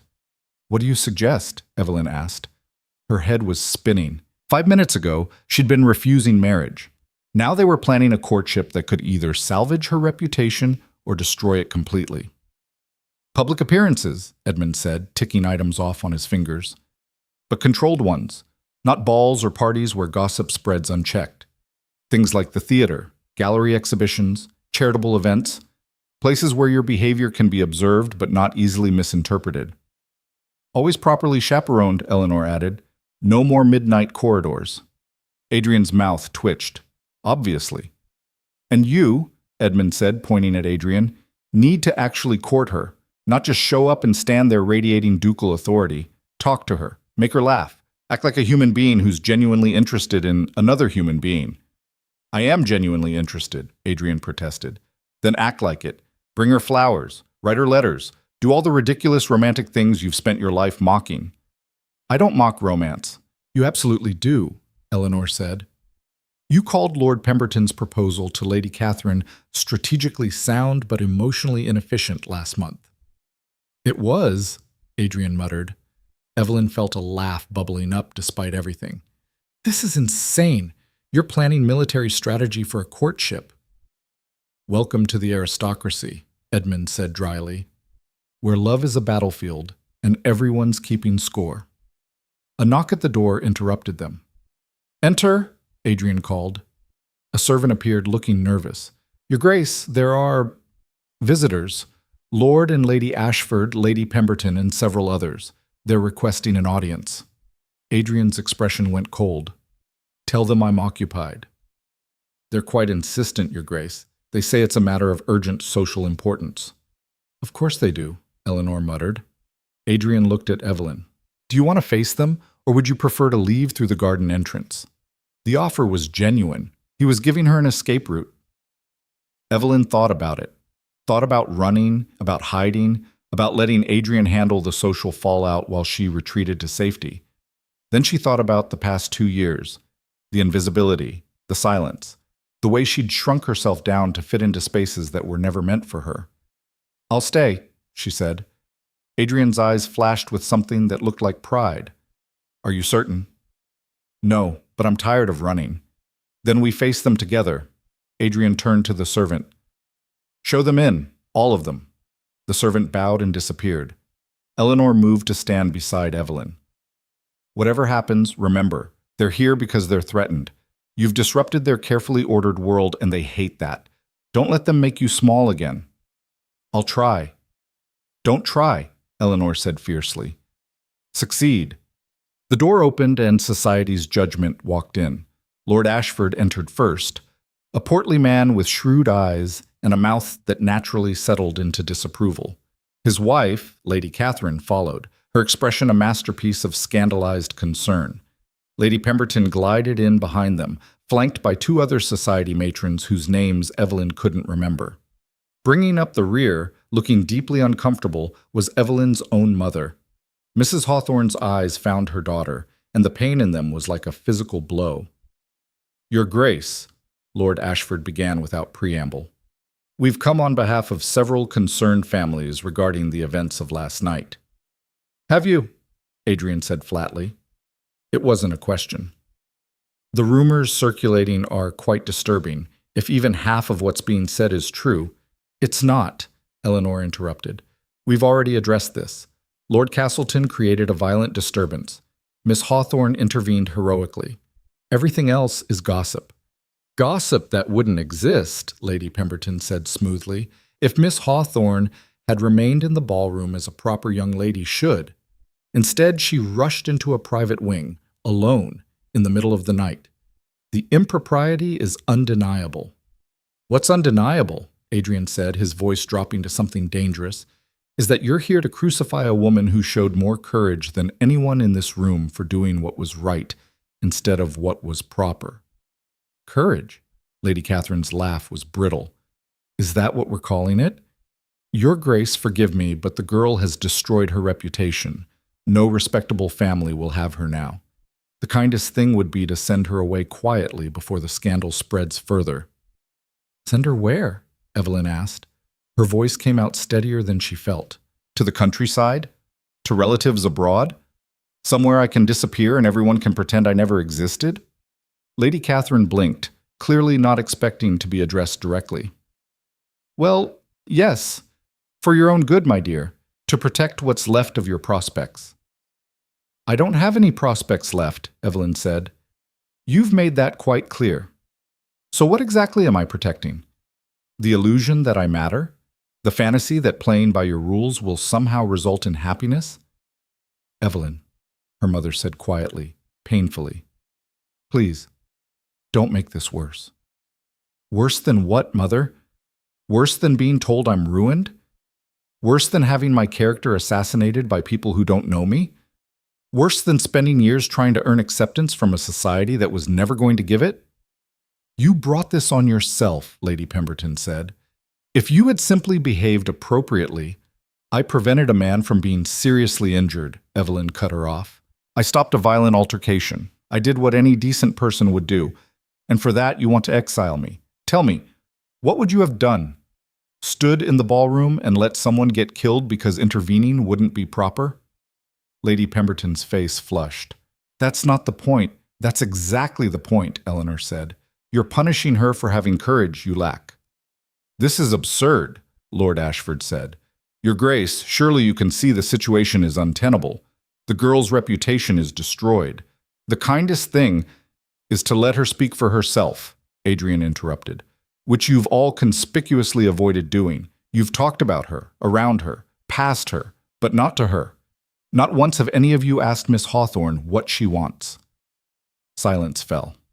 Lady Catherine recovered first. What she wants is irrelevant. She's a young woman of no significant standing who's been caught in a compromising situation. The only question is how to minimize the damage. I want, Evelyn said, her voice cutting through the room like steel, to be treated like a person instead of a problem. I want to stop apologizing for taking up space. I want to stop shrinking myself to fit into your narrow definitions of acceptable behavior. And I want every single person in this room who's pretending to be concerned about my well-being to be honest and admit you're really just protecting your own comfort. The explosion of outrage was immediate. How dare you? The insolence! This is exactly why. Adrian's voice cut through the chaos. Get out! The room fell silent. I beg your pardon, Lord Ashford said. You heard me. Get out of my house, all of you. Your Grace, you're trying to crucify a woman who showed more integrity in one night than you've demonstrated in your entire lives, Adrian said. His voice was perfectly calm, which made it infinitely more threatening. You came here expecting me to distance myself from Miss Hawthorne, to sacrifice her reputation to preserve social order. You were wrong. He moved to stand beside Evelyn, a deliberate choice that everyone in the room registered immediately. I intend to court Miss Hawthorne, Adrian continued, openly. With every proper formality, she will be received in my home, introduced to my family, and treated with the respect she deserves. Anyone who has a problem with that can take it up with me personally. The gasps were audible. Lady Pemberton looked like she'd been slapped. You cannot be serious. Your Grace, think about what you're doing. The girl is a nobody, a scandal. You could have anyone. I want her, Adrian said simply. 3 words that rewrote everything. Lord Ashford's face turned purple. This is madness. You'll be a laughingstock. Every family of consequence will turn against you. Let them, Adrian said. I've spent my entire life playing your games, building alliances, calculating every move for maximum political advantage. I'm done. If supporting Miss Hawthorne means losing your approval, then I consider it a fair trade. Adrian, Edmund said quietly, think about this. Your political career can burn for all I care, Adrian finished. I'm tired of sacrificing everything real for the sake of political theater. Eleanor was grinning like she'd just witnessed a miracle. Evelyn's mother had gone pale, her hand pressed to her chest like her heart might give out. And Evelyn couldn't breathe. This was what she'd wanted, someone who chose her, someone who saw her worth even when society didn't. But watching it happen, watching Adrian burn bridges and destroy alliances for her sake, was terrifying. You'll regret this, Lady Pemberton said coldly. Both of you. Society has a long memory, Your Grace. When you tire of your little rebellion, when you realize what you've sacrificed, don't expect forgiveness. I won't, Adrian said. Now leave, before I have you physically removed. One by one, they filed out. Lord and Lady Ashford stiff with outrage. Lady Pemberton and her cohort radiating fury. They swept from the room like a retreating army, leaving wreckage in their wake. Only Mrs. Hawthorne remained, standing near the door, her face a mask of conflicted emotions. Mother, Evelyn started. I need to think, Mrs. Hawthorne said quietly. I need to process this. I'll return to our residence. You should stay here with proper chaperones until we know what comes next. Mrs. Hawthorne, Adrian said gently, I give you my word, your daughter will be treated with absolute propriety and respect. Mrs. Hawthorne looked at him for a long moment. See that she is, Your Grace, because if you hurt her, if you raise her hopes and then discard her when society's pressure becomes too much, I will make you regret it in ways you cannot imagine. The threat, delivered in the voice of a protective mother, carried more weight than any of Lord Ashford's bluster. I understand, Adrian said. Mrs. Hawthorne nodded once, then left, closing the door softly behind her. The silence that followed was deafening. Edmund was the first to speak. Well, that was catastrophic. That was necessary, Eleanor corrected. Though, Adrian, you realize you just declared war on half the aristocracy? I know. They'll retaliate, spread rumors, withdraw political support, make life as difficult as possible. I know, Adrian repeated. Good. Eleanor's smile was fierce. I was starting to think you'd forgotten how to be human. Nice to know you can still surprise me. Edmund shook his head. You're both insane. You realize that, right? This isn't romance. This is social suicide. Then we'll die together, Adrian said. He turned to Evelyn. If you'll have me. Evelyn's mind was reeling. Everything had changed so fast, from scandal to public courtship to open warfare with society's elite. A week ago, she'd been invisible. Now she was at the center of a storm that could destroy them both. I need air, she said. I need to think. The gardens are private, Eleanor offered. I'll accompany you as chaperone. They walked out together, leaving Adrian and Edmund in the drawing room. The Blackmore gardens were extensive and beautiful, manicured lawns giving way to wilder sections with ancient trees and hidden paths. Eleanor led Evelyn to a stone bench near a fountain, far enough from the house for privacy. You don't have to do this, Eleanor said once they were seated. If you want to walk away, if this is too much, I'll understand. Adrian will understand. Will he? He'll hate it, but he'll accept it. He won't force you into something you don't want. Evelyn stared at the fountain, watching water cascade over stone. I don't know what I want. A week ago, I wanted Adrian to notice me. Now he has, and it's more terrifying than being invisible. Why? Because now I matter. Because if this fails, if we fail, I'll know it's not because I was invisible. It'll be because I wasn't enough. And that's so much worse. Eleanor was quiet for a moment. When she spoke, her voice was thoughtful. Can I tell you something about my brother? Something I've never told anyone? Evelyn nodded. When our father died, Adrian was 23. Too young for the title. Too young for the responsibilities. Everyone expected him to fail. The title was heavily in debt. Half the estates were being mismanaged. Our family's reputation was crumbling. Adrian could have married well. There were dozens of wealthy women who would have solved all his problems with their dowries. But he didn't, Evelyn said. No, he worked himself nearly to death instead. 14-hour days rebuilding the estates, learning parliamentary procedure, establishing political alliances. He turned himself into the perfect duke, controlled, strategic, untouchable. But in the process, he forgot how to be Adrian. And you think I can help him remember? I think you already have. Last night, in that corridor, when you confronted him, that was the first time in years I've seen my actual brother instead of the duke he's built himself into. You cracked that armor, and now he's terrified because he doesn't know how to be vulnerable. So I'm supposed to what? Fix him? No, Eleanor said firmly. You're supposed to be yourself. That's all Adrian needs. Someone who's real. Someone who won't let him hide behind his title. Someone who challenges him to be better. That's a lot of pressure. It is. Which is why you need to decide if it's pressure you want. My brother is brilliant and damaged and complicated. He'll infuriate you. He'll challenge you. He'll probably drive you insane half the time. But he'll also fight for you, protect you, see you in ways no one else will. If that's worth the risk, then fight for this. If it's not, Walk away now before you're both in too deep. Evelyn closed her eyes. The choice hung before her like a crossroads: safety or risk, invisibility or exposure, the familiar pain of being unseen or the unknown terror of being completely visible. "I think I'm already in too deep," she whispered. Eleanor smiled. "Good." They sat together in silence as the fountain splashed and the afternoon light shifted through the trees. Inside the house, Adrian was pacing the drawing room like a caged animal. "You need to calm down," Edmund said. "You're wearing a hole in the carpet." "I just destroyed my political career for a woman who might not even want me." "Yes, you did. Congratulations. You've finally done something honest." Adrian shot him a look. "This isn't funny. It's hilarious. For years, I've watched you calculate every interaction, manage every relationship, turn yourself into a machine optimized for political success. Now you've thrown it all away for genuine human emotion.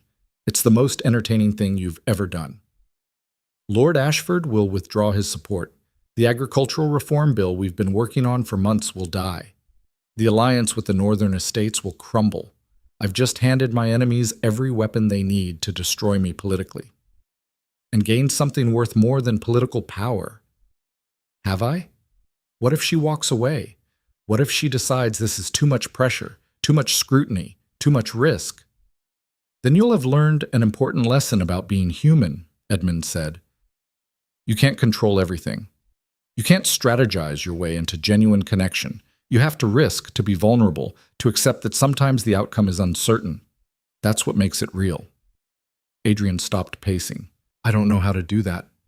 "You're doing it right now. You just made the least strategic decision of your entire life. You chose emotion over calculation. That's progress." "It's terrifying." "It's supposed to be." A knock at the door interrupted them. A servant entered, carrying a sealed letter on a silver tray. "For you, Your Grace, marked urgent." Adrian took the letter, broke the seal, and read quickly. His expression went from puzzled to furious in the space of 3 seconds. "What is it?" Edmund asked. Adrian handed him the letter without a word. Edmund scanned it, his eyes widening. "You've got to be kidding me." "What?" Eleanor's voice came from the doorway. She and Evelyn had just returned from the garden. "What's happened?" "Lord Castleton," Adrian said, his voice tight with rage. "He's filed a formal complaint with the House of Lords, accusing me of assault, claiming I attacked him without provocation, and that Miss Hawthorne was my accomplice." Evelyn's face went pale. "He what?" "It's a lie," Edmund said immediately. "Everyone knows he was drunk and belligerent. There were witnesses." "Witnesses who've suddenly become very quiet," Adrian said. "Castleton's father is influential. He's been calling in favors. By the time this reaches a formal hearing, half the witnesses will have conveniently forgotten what they saw." "This is about more than assault charges," Eleanor said grimly. "This is about destroying your credibility.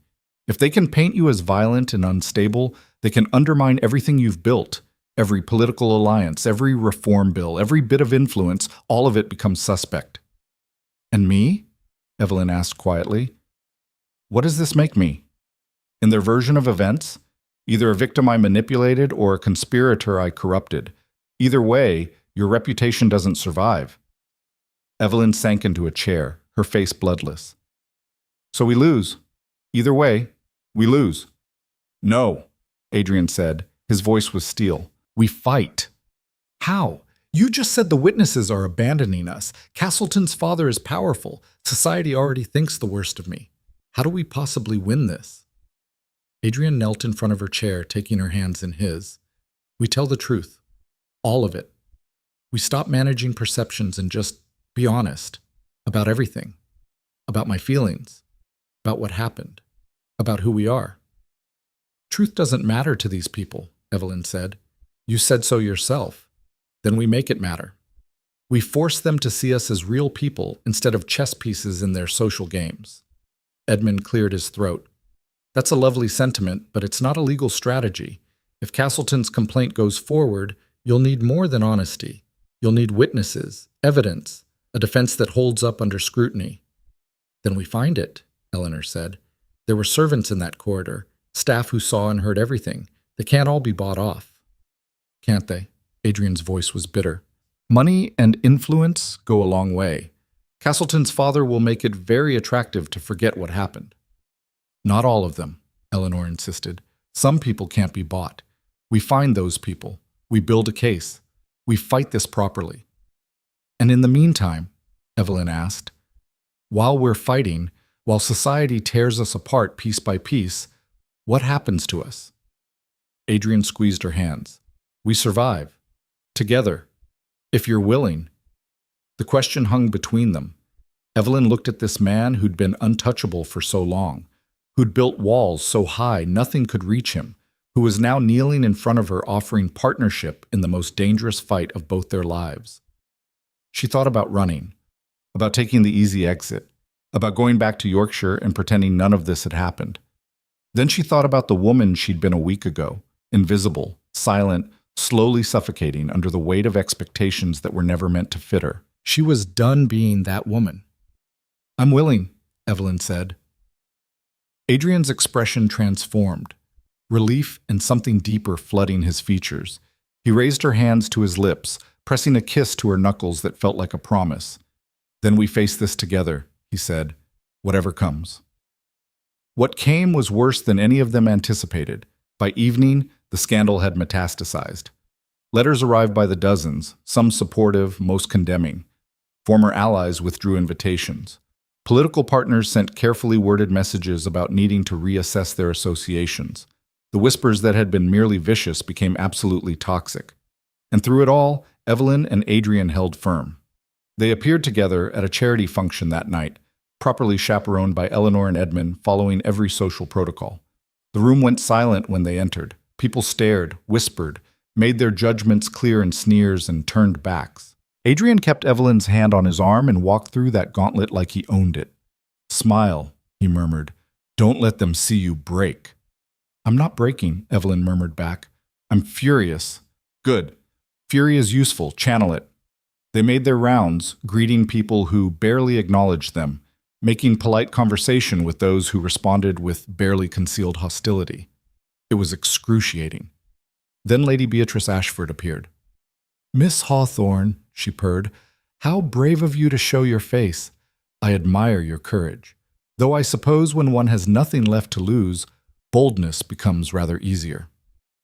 Actually, Evelyn said clearly, I've found that boldness becomes easier when you stop caring what small-minded people think. Beatrice's smile froze. Tell me, Lady Beatrice, Evelyn continued, do you practice your cruelty in mirrors, or does it come naturally? The words, nearly identical to what Eleanor had said that morning, landed like bombs.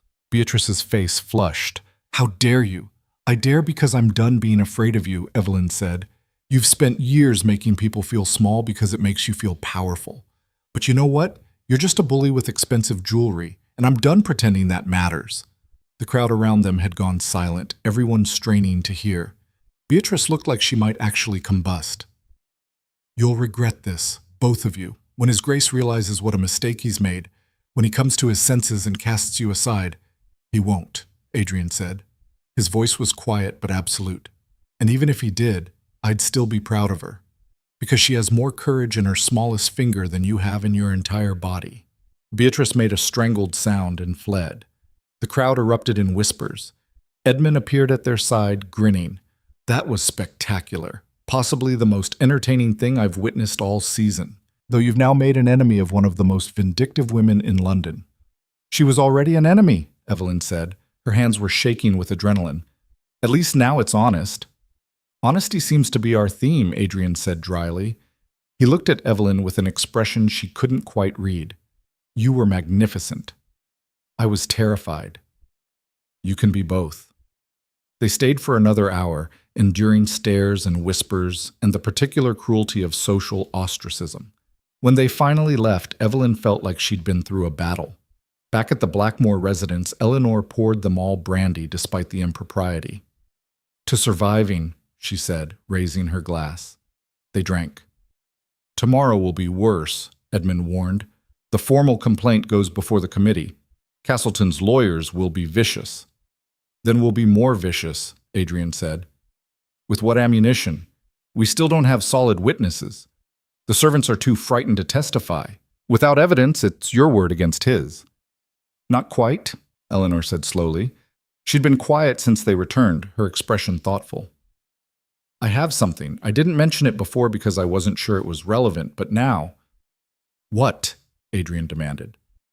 Letters. From Castleton to me. Sent over the past 6 months. Increasingly inappropriate. Increasingly aggressive when I didn't respond. The most recent one arrived 3 days ago, and it was explicit in his description of what he thought I deserved for refusing him. The room went deadly quiet. Eleanor, Adrian said carefully, why didn't you tell me? Because I knew you'd kill him, and because I thought I could handle it myself. But if those letters prove his character, prove that he's been harassing me, that his accusations about me were projection, they might be enough to discredit his testimony. They're more than enough, Edmund said, his voice tight with controlled rage. They're evidence of a pattern, of harassment, of exactly the kind of behavior that would motivate him to force his way into Adrian's chambers with accusations. Show me, Adrian said. Eleanor produced a bundle of letters from her reticule. Adrian read through them, his expression growing progressively darker. When he finished, his hands were shaking with rage. I'm going to destroy him. Good, Eleanor said, but we do it legally. We present these to the committee. We show everyone exactly what kind of man Castleton is. This will humiliate you, Adrian said gently. These letters, if they're read publicly, if people know what he wrote... I don't care, Eleanor said fiercely. I'm tired of protecting men like Castleton at my own expense. If exposing his cruelty saves you both, then it's worth it. Evelyn felt tears burning behind her eyes. Eleanor, you don't have to. Yes, I do, because you stood up for me when no one else would. You walked into danger to defend my honor. This is how I return the favor. The next morning, they presented the letters to the committee investigating Castleton's complaint. The reaction was immediate and explosive. Castleton's lawyers tried to dismiss the letters as irrelevant. The committee disagreed. By afternoon, the complaint was withdrawn. By evening, Castleton and his father had left London in disgrace. But the victory felt hollow. Because that night, as Evelyn prepared for bed in her guest chamber at the Blackmore estate, she received a letter that changed everything. It was from her mother. Evelyn broke the seal with trembling fingers and read, My dearest daughter, I have tried to protect you. I have tried to guide you towards safety. But I see now that you were never meant for the safe path. I'm returning to your aunt's estate. I cannot stay in London and watch society tear you apart, even if you're brave enough to endure it. I love you too much to watch you suffer. Your father's title comes with a small estate in Kent. I've arranged for the deed to be transferred to your name.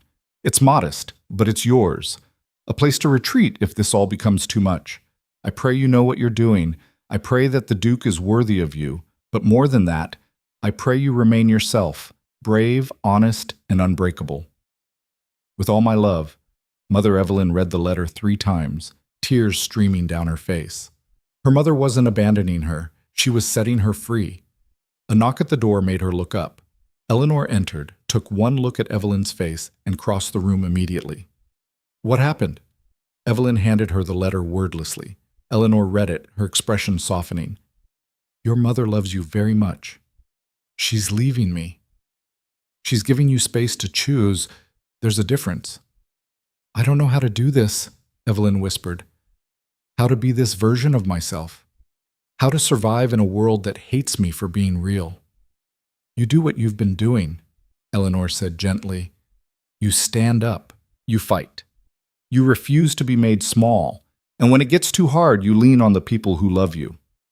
What if I fail? What if I'm not strong enough? Then you fail, and you get back up and you try again. Eleanor squeezed her hand. But I don't think you will. I think you're stronger than you know, stronger than any of us know. A second knock interrupted them. Adrian's voice came through the door. Is everything all right? Eleanor opened it. Adrian stood in the corridor, his expression concerned. Your Grace, Eleanor said formally, it's quite late for you to be visiting a lady's chamber. I know, but I heard... He trailed off, seeing Evelyn's tear-stained face. What happened? Evelyn showed him the letter. Adrian read it silently. When he finished, he set it down carefully and crossed to kneel in front of Evelyn's chair, the same position he'd been in that afternoon when he'd asked her to fight alongside him. "I'm sorry," he said quietly. "This is my fault. I've dragged you into a war you never asked for." "Stop apologizing," Evelyn said. "I made my choices. Choices I influenced. If I'd been honest from the beginning, if I hadn't spent 2 years being a coward, then we wouldn't be here," Evelyn finished. "But we are. And I need to know, I need you to be completely honest with me. Is this real? What we're doing, what we're building, is it actually real? Or am I just the catalyst for your rebellion against society?" Adrian's eyes met hers, and in them she saw everything: fear and want and desperate honesty. "It's real," he said. "More real than anything I've ever felt. You terrify me because you make me feel things I've spent my entire life avoiding. You challenge me. You see through every defense I've built. You make me want to be better, braver, more honest. And yes, that's terrifying. But it's also the most alive I've ever felt. Even if it destroys you politically, even if you lose everything, I'd rather lose everything and have you than have everything and lose myself." The confession hung in the air between them. Evelyn reached out and touched his face. The first time she'd initiated contact, the first time she'd chosen vulnerability. "Then we fight," she said. "Not because we have to, because we want to. Because whatever we're building is worth protecting." Adrian's hand came up to cover hers. "Together? Together." Eleanor, who'd been watching from the doorway, cleared her throat. "This is lovely, but Adrian, you really do need to leave. The scandal is bad enough without adding midnight visits to ladies' chambers." Adrian laughed, a genuine sound of surprise and joy. "Right, of course, propriety." He stood, but didn't release Evelyn's hand. "Tomorrow, we start building our defense. Not just against Castleton, against everyone who thinks they can break us." "And if they succeed?" Evelyn asked. "Then we'll fail spectacularly," Adrian said, "but we'll fail together, and that's worth something." He left, Eleanor following to ensure propriety was maintained. Evelyn sat alone in her chamber, her mother's letter in one hand, her future uncertain, her reputation in tatters. And for the first time in 2 years, she felt completely, terrifyingly, magnificently alive. Outside her window, London slept, unaware that tomorrow would bring the fight of both their lives. A battle not just for reputation or status, but for the right to be seen, to be real, to choose love over calculation. Evelyn blew out her candle and lay in darkness, her heart pounding with fear and anticipation in equal measure. Whatever came next, she would face it, not as who society wanted her to be, but as who she actually was. And that, terrifying and uncertain as it was, felt like freedom. Dawn broke over London with the kind of pale, watery light that promised rain. Evelyn woke to the sound of carriages on cobblestones and the distant cries of street vendors hawking their wares. For a moment, she lay still, disoriented, her mind struggling to reconcile the luxurious guest chamber with the chaos of the past 48 hours. Then memory crashed back, and with it, the weight of everything she'd chosen. A soft knock at the door preceded Eleanor's entrance, already dressed and carrying a breakfast tray. "You need to eat," Eleanor said, setting the tray on the bedside table. "Today is going to be brutal, and you can't face it on an empty stomach." Evelyn sat up, pushing her hair out of her face. "What time is it?" 7:30. Adrian's been up since 5, writing letters. Edmund arrived an hour ago with news from his contacts in Parliament. The committee's decision to dismiss Castleton's complaint is public now. The reactions are mixed. Mixed how? Eleanor poured tea with practiced efficiency. Half of society is relieved that justice prevailed. The other half thinks Adrian manipulated the system to protect his own interests. Lady Pemberton has been particularly vocal, claiming the entire proceeding was rigged. Of course she has. Evelyn accepted the teacup, letting the warmth seep into her cold hands. What does Adrian think? That we need to go on the offensive, stop defending, and start attacking. He's arranged for you both to attend Lady Rothschild's salon this afternoon. Evelyn nearly dropped her tea. Lady Rothschild? The intellectual salon? That's one of the most exclusive gatherings in London. How did he... Lady Rothschild is one of the few society matrons who values substance over scandal, Eleanor explained. She's been watching this situation unfold with interest. When Adrian wrote requesting an invitation for both of you, she agreed immediately, on one condition. What condition? That you speak, publicly, about what happened, about your perspective on society's treatment of women who step outside expected roles. The tea suddenly tasted like ash. She wants me to defend myself in front of the intellectual elite of London? She wants you to tell your truth, Eleanor corrected. There's a difference. These aren't the gossip mongers from the ball. Lady Rothschild's guests are writers, philosophers, reformers, people who actually think. If you can win them over, the rest of society will follow. And if I can't? Eleanor's expression was serious. Then we'll have proven that London isn't ready for honest women. But I don't think that's going to happen. I think you're going to walk into that salon and show them exactly why Adrian chose you. Evelyn set down her teacup with trembling hands. I don't know if I can do this. Yes, you do. You've been doing it since the moment you walked down that corridor 2 nights ago. This is just a bigger audience. A bigger audience means bigger consequences when I fail. Or bigger impact when you succeed, Eleanor said. Stop catastrophizing and eat your breakfast. We have 4 hours to prepare, and you need to look like someone who has absolutely nothing to apologize for. Those 4 hours passed in a blur of preparation. Eleanor summoned her own lady's maid, who transformed Evelyn's appearance with the precision of a military campaign. The dress they chose was deep burgundy silk, rich without being ostentatious, elegant without trying too hard.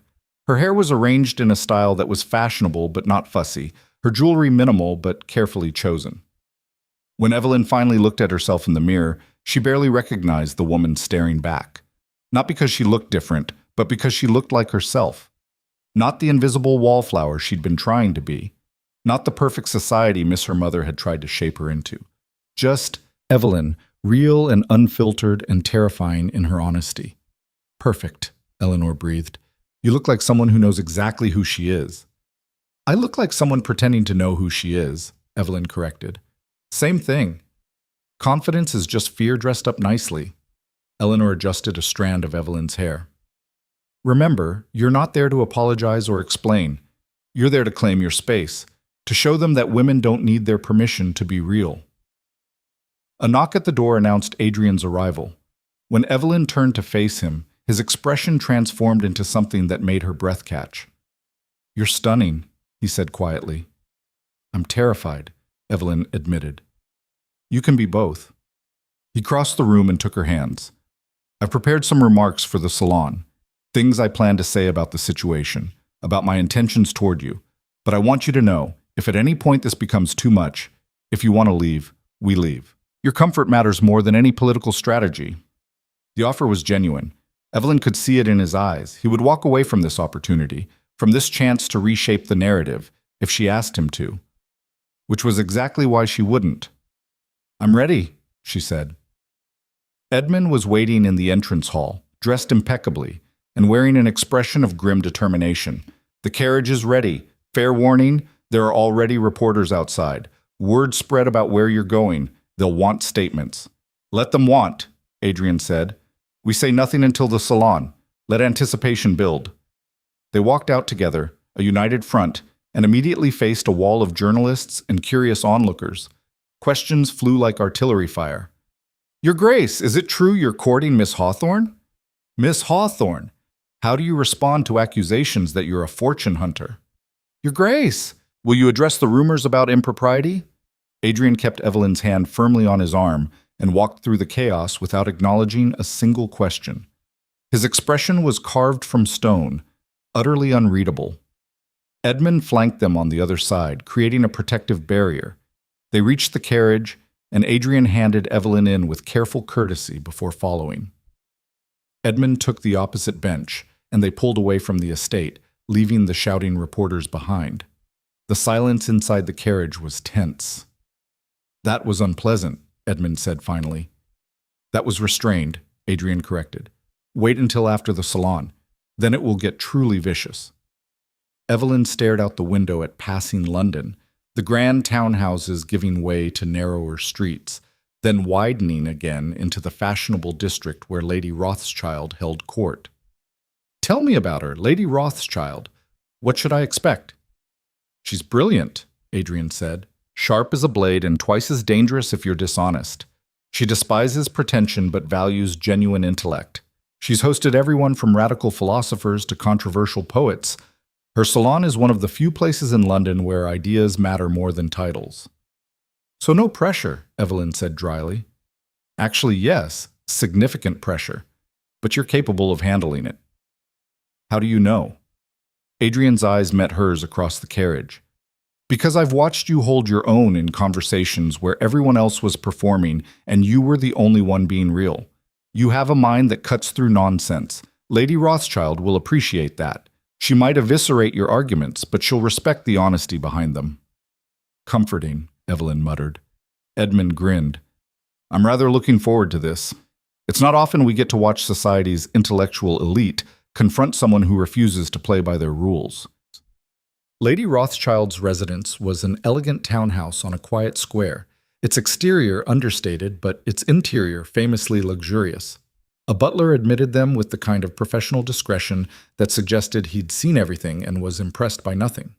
They were shown to a grand drawing room already filled with guests, perhaps 30 people arranged on various sofas and chairs, all engaged in animated conversation that died the moment Adrian, Evelyn, and Edmund entered.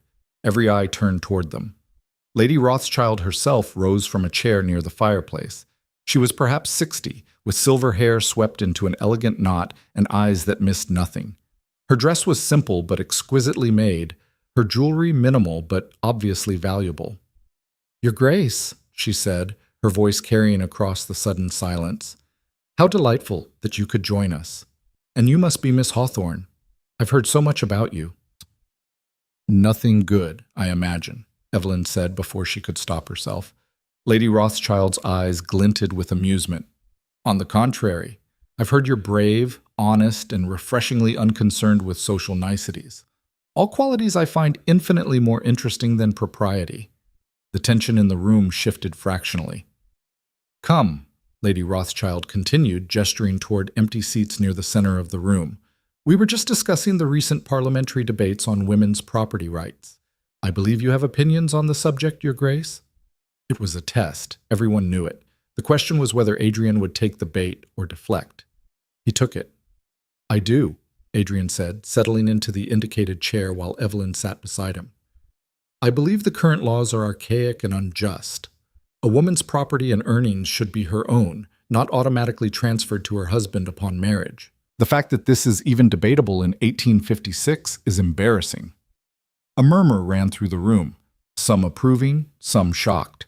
A thin man with scholarly spectacles leaned forward.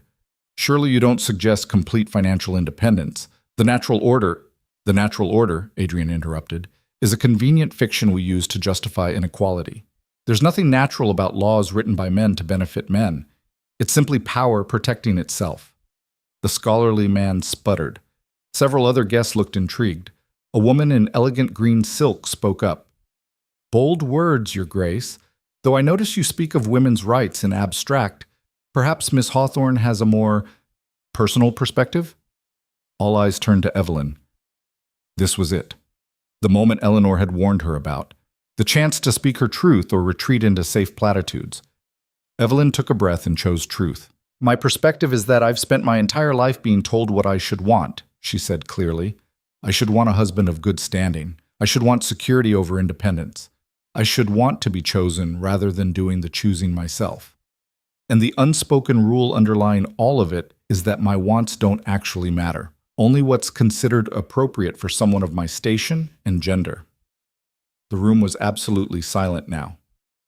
"2 nights ago," Evelyn continued, her voice gaining strength, "I made a choice. I heard a violent disturbance and chose to intervene rather than remain safely in the ballroom. It was improper. It was unladylike. It violated every rule I'd been taught about acceptable behavior for women. And you know what? It was the right thing to do. But because I'm a woman, that choice has been twisted into scandal. If I were a man, I'd be called brave. Instead, I'm called reckless, improper, a fortune hunter trying to trap a duke." She paused, meeting the eyes of various guests around the room. "The question isn't whether I have opinions on women's rights," Evelyn said.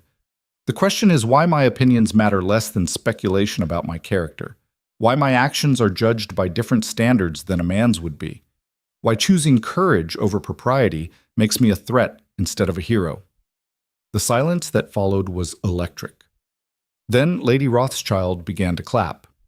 It was slow, deliberate applause that somehow felt more meaningful than any standing ovation. Other guests joined in, though some looked uncomfortable, others intrigued. "Well said," Lady Rothschild declared. "You've just articulated what many of us have been dancing around for years. The double standard is the point, isn't it? Keep women focused on propriety, and we never have time to demand actual equality." "Exactly," Evelyn said, emboldened by the support. "We're taught to police ourselves and each other, to tear down women who step outside prescribed roles rather than questioning why those roles exist in the first place." The scholarly man who'd spoken earlier cleared his throat. "While I appreciate the passion, Miss Hawthorne, surely you understand that society requires certain structures. Without propriety, without standards of behavior, without them, what?" Evelyn challenged. "Women might be treated as full human beings instead of decorative property. Men might have to compete for our affection rather than assuming it's owed to them. Please do explain what terrible catastrophe would occur if women had actual autonomy." Several people laughed. The scholarly man looked apoplectic. Adrian was watching her with an expression of barely concealed pride. Edmund was grinning outright. Lady Rothschild settled back in her chair, looking satisfied. "I invited you both here today because I wanted to see for myself what all the scandal was about. Whether this was genuine connection or merely strategic alliance. I have my answer." "And what answer is that?" Adrian asked. "That you're both either brilliantly brave or magnificently foolish," Lady Rothschild said. "Possibly both. Either way, you're more interesting than 90% of the people who usually grace my salon. Continue, please. I'm fascinated." The conversation that followed was unlike anything Evelyn had experienced in 2 years of London society. These people actually listened. They challenged her arguments, but engaged with them seriously rather than dismissing them out of hand. When she made a point about women's limited educational opportunities, 3 different guests offered counterarguments that forced her to think harder, to refine her position, to defend her beliefs with evidence rather than emotion. It was exhilarating. Adrian participated too, his sharp political mind cutting through weak logic and shoring up Evelyn's points when they needed support. They debated property rights, voting rights, the nature of marriage contracts. Someone brought up the recent American Women's Rights Convention in Seneca Falls, and the room erupted in passionate discussion. Through it all, Evelyn felt something shifting. These people weren't looking at her as a scandal or a fortune hunter or a ruined woman. They were looking at her as someone with ideas worth considering. It was intoxicating. 2 hours passed in what felt like minutes. When Lady Rothschild finally called for tea and refreshments, signaling a break in the formal discussion, several guests approached Evelyn directly. The woman in green silk introduced herself as Mrs. Elizabeth Garrett, a writer for several progressive journals. "I'd like to interview you," she said bluntly. "A proper piece, not gossip. Your perspective on women's treatment in high society, how the scandal has affected you, what you hope might change. Would you be willing?" Evelyn glanced at Adrian, who gave an almost imperceptible nod of encouragement. "Yes," Evelyn said, "I'd be willing."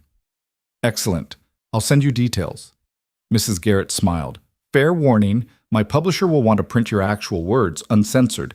It may cause additional scandal." "I think I've passed the point of avoiding scandal," Evelyn said dryly. Mrs. Garrett laughed. "Indeed, that's exactly why your story matters. You're living proof that surviving scandal is possible." She moved away, and others approached. A philosophy professor from Cambridge, a radical poet, a legal reformer working on married women's property legislation. Each one engaged Evelyn as an equal, treating her ideas as worthy of serious consideration. It was everything she'd never known she wanted. Lady Rothschild pulled Adrian aside while Evelyn was engaged with the legal reformer. Edmund, who'd been standing nearby, drifted close enough to overhear.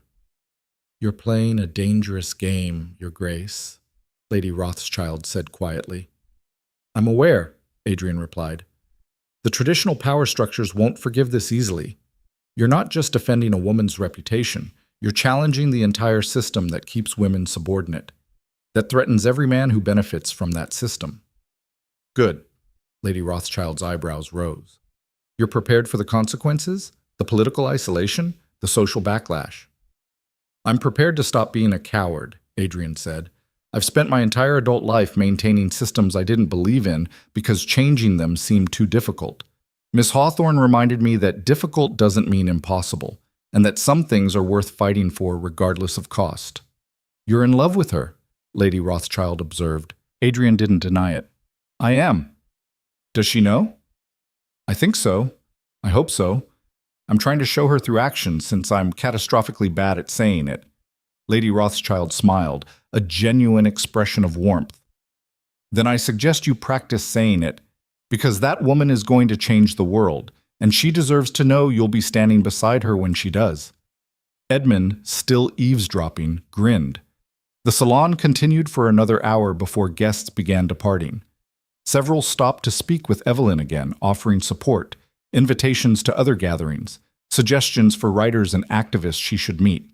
By the time they finally took their leave, Evelyn's head was spinning with possibilities. The carriage ride back was quiet at first. Then Edmund spoke. That was extraordinary. Do you realize what you just did? You walked into one of the most intellectually rigorous spaces in London and held your own. More than held your own, you impressed people who are nearly impossible to impress. I just spoke honestly, Evelyn said, though her hands were still shaking with adrenaline. That's what made it impressive, Adrian said. Everyone else performs. You just existed, authentically. It's rare. Lady Rothschild thinks I'm going to change the world, Evelyn said, repeating what she'd overheard. That's absurd. I'm one person, one woman with no power and no platform.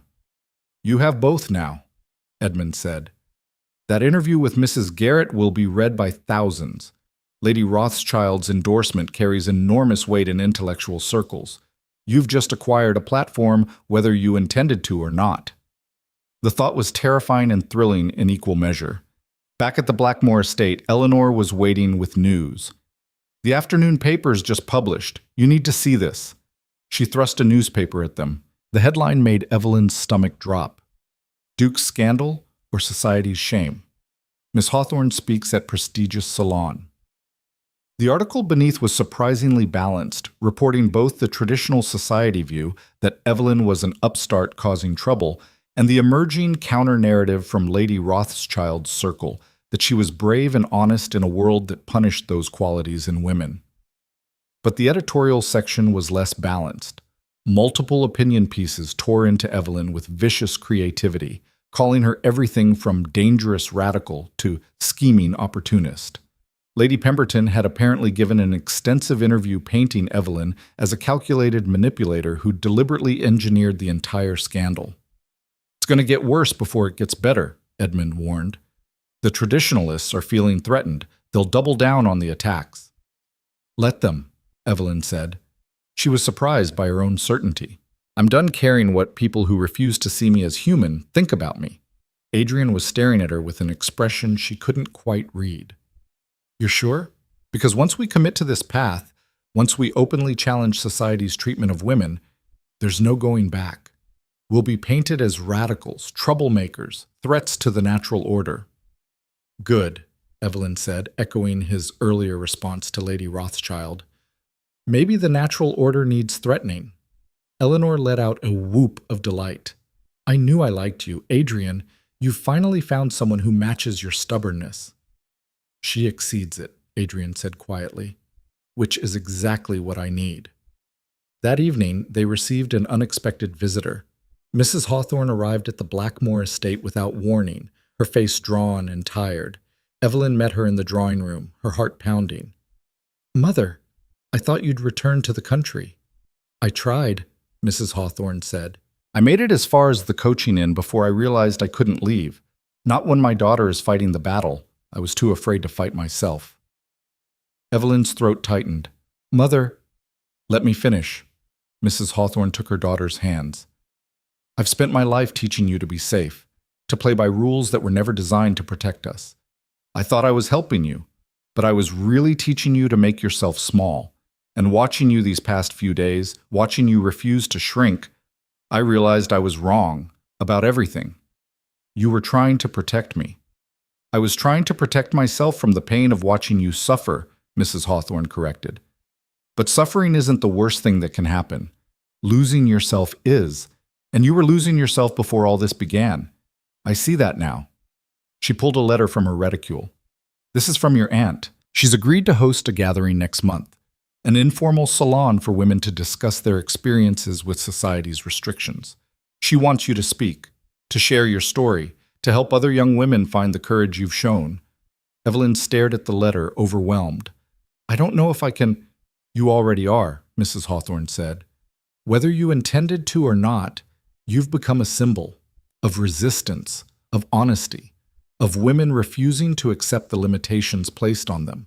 You can either embrace that or run from it. But I need you to know, whatever you choose, I'm here. I'm sorry it took me so long to say that.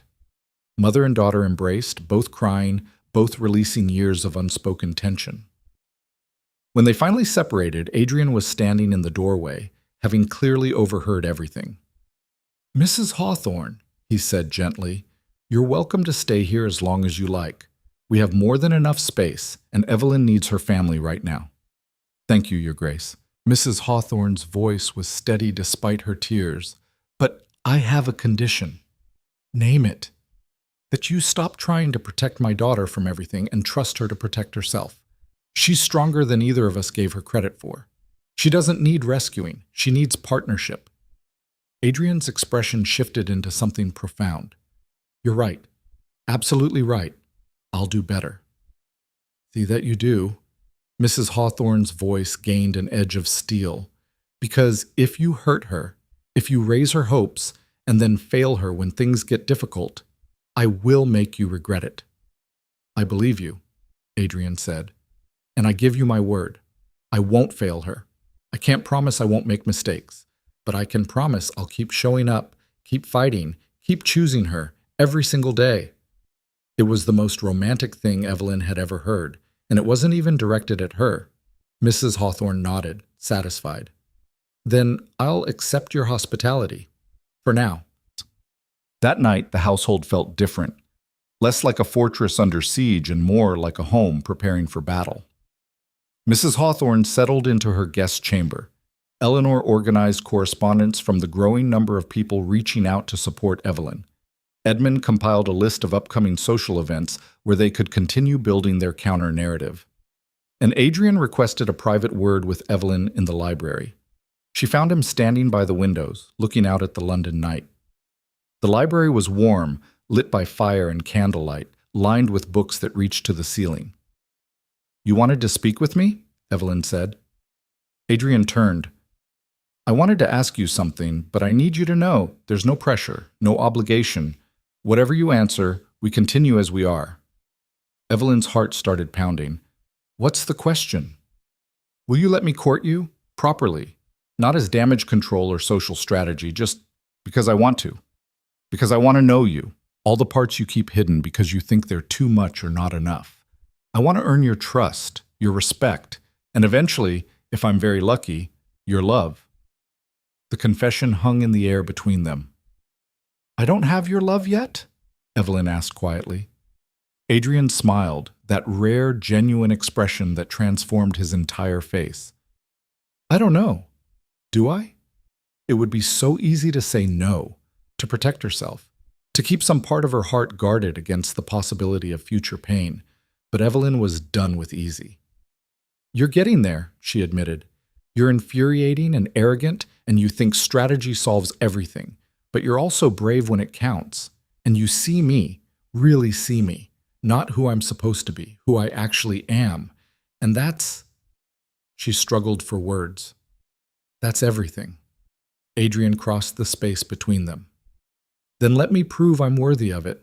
Give me the chance to court you, to show you every day that choosing me isn't settling. It's choosing partnership, equality. Someone who will challenge you and support you and love you exactly as you are. You love me? Evelyn's voice was barely a whisper. I'm falling, Adrian said. I'm hard and fast and completely against my better judgment. You terrify me. but the thought of losing you terrifies me more. Evelyn reached up and touched his face, letting herself feel the truth of the moment. Then yes, court me, properly, with flowers and letters and all the ridiculous romantic gestures Edmund mentioned. Adrian laughed. I'm going to be terrible at this. Probably. But you'll try, and that's what matters.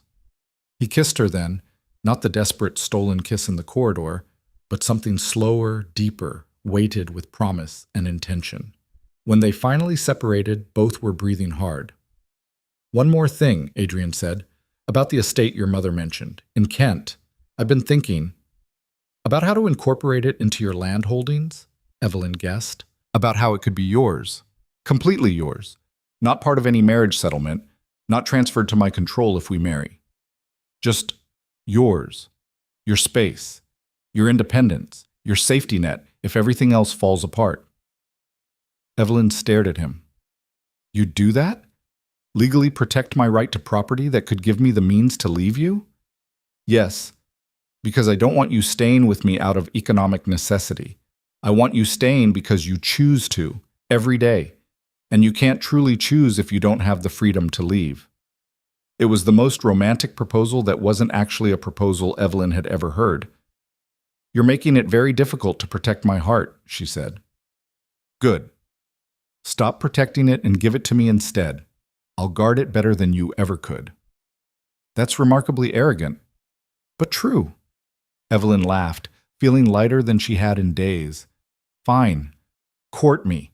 Win me. Prove you're worthy of the woman everyone says is too much trouble. Everyone's wrong, Adrian said. You're exactly the right amount of trouble, and I intend to prove it. The next morning brought a flood of letters. Some were vicious. Anonymous notes calling Evelyn every cruel name imaginable, threatening her, warning her to leave London before she was driven out. But others were different. Young women writing to thank her for speaking honestly. Wives trapped in unhappy marriages expressing gratitude that someone was finally naming the inequality they lived with daily. Even a few men, progressive thinkers who appreciated her arguments at the salon. And one letter that changed everything. It was from a member of Parliament named Lord Thomas Ashford, no relation to the hostile Ashfords who'd confronted them earlier. He was a reformer, known for championing progressive causes despite significant opposition. The letter was brief. Miss Hawthorne, your remarks at Lady Rothschild's salon have been reported to me by several attendees. I am currently drafting legislation regarding married women's property rights. I would value your input as you represent exactly the perspective we need, someone living within the constraints we seek to abolish. Would you be willing to testify before a parliamentary committee? Your voice could move this legislation from abstract debate to concrete reality. Respectfully, Lord Thomas Ashford Evelyn read the letter 3 times, her hands shaking. What is it? Eleanor asked, seeing her expression. Wordlessly, Evelyn handed her the letter. Eleanor read it, her eyes widening. This is... Evelyn, do you understand what this means? Parliamentary testimony, real political influence. You could actually change laws. Or I could humiliate myself in front of the most powerful men in England, Evelyn said.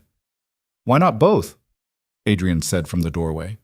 He'd been reading his own correspondence, but had clearly overheard. You've already humiliated the ones who deserve it. Why stop now? Despite her fear, Evelyn laughed. You think I should do it? I think you should do whatever you want. But yes, I think you should do it, because you're brilliant and brave and you'll make those stuffy parliamentarians remember that the laws they write affect real people, real women. You'll make them see what they've been ignoring. I'm terrified. Good, Adrian said, echoing her own words from days before. Do it anyway. Evelyn looked at the letter again, at the opportunity being offered, the chance to turn her personal scandal into actual change, the chance to matter. All right, she said. I'll do it. Eleanor whooped. Adrian's expression transformed into pure pride, and Evelyn felt something shift inside her, the final piece of her old self falling away, leaving someone new. Someone brave. Someone unafraid to claim space in a world that had tried to make her invisible. She was done being small. Whatever came next, she would face it standing tall. The parliamentary committee chamber was nothing like Evelyn had imagined. She'd pictured something grand and imposing, marble columns, soaring ceilings, the architectural weight of power made visible. Instead, she found herself in a wood-paneled room that smelled of old books and older tobacco, facing 12 men seated behind a curved table like judges at a trial. Lord Thomas Ashford sat at the center, his expression carefully neutral. To his left and right were faces Evelyn recognized from political cartoons and society gossip. Lord Pemberton, whose wife had been part of the delegation that tried to exile her. Lord Marcus Bellingham, a notorious conservative who'd publicly opposed every reform measure for the past decade, and others whose names she'd memorized during 3 sleepless nights of preparation. Adrian sat in the gallery behind her, along with Eleanor, Edmund, and Mrs. Hawthorne. Their presence was both comforting and terrifying, witnesses to either her triumph or her complete humiliation. "Miss Evelyn Hawthorne," Lord Ashford began, his voice carrying across the chamber, "you've been called before this committee to provide testimony regarding the proposed Married Women's Property Act. Before we begin, I must ask, do you understand that your words here will be recorded and potentially made public?" "I do, my lord," Evelyn said. Her voice came out steadier than she felt. "And you understand that several members of this committee have reservations about hearing testimony from an unmarried woman regarding marriage law?" "I understand that several members of this committee would prefer to write laws about women without actually consulting any women," Evelyn said. "I appreciate being the exception." A ripple of shocked laughter ran through the gallery. Lord Pemberton's face turned purple. "My lord, this is precisely the kind of impertinence—" "Is a fair observation," Lord Ashford interrupted smoothly. "Miss Hawthorne is correct.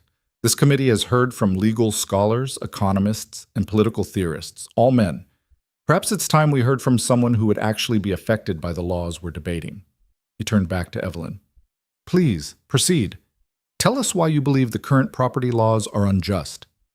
Evelyn took a breath. She'd rehearsed this moment 100 times, running through arguments and counter-arguments with Adrian and Eleanor until her head ached. But now, faced with the actual moment, all her careful preparation evaporated. So she told the truth instead. "My mother," Evelyn began, "is a widow. When my father died, she inherited his estate under current law because he had no male heirs. That estate, modest as it is, has been her only source of independence.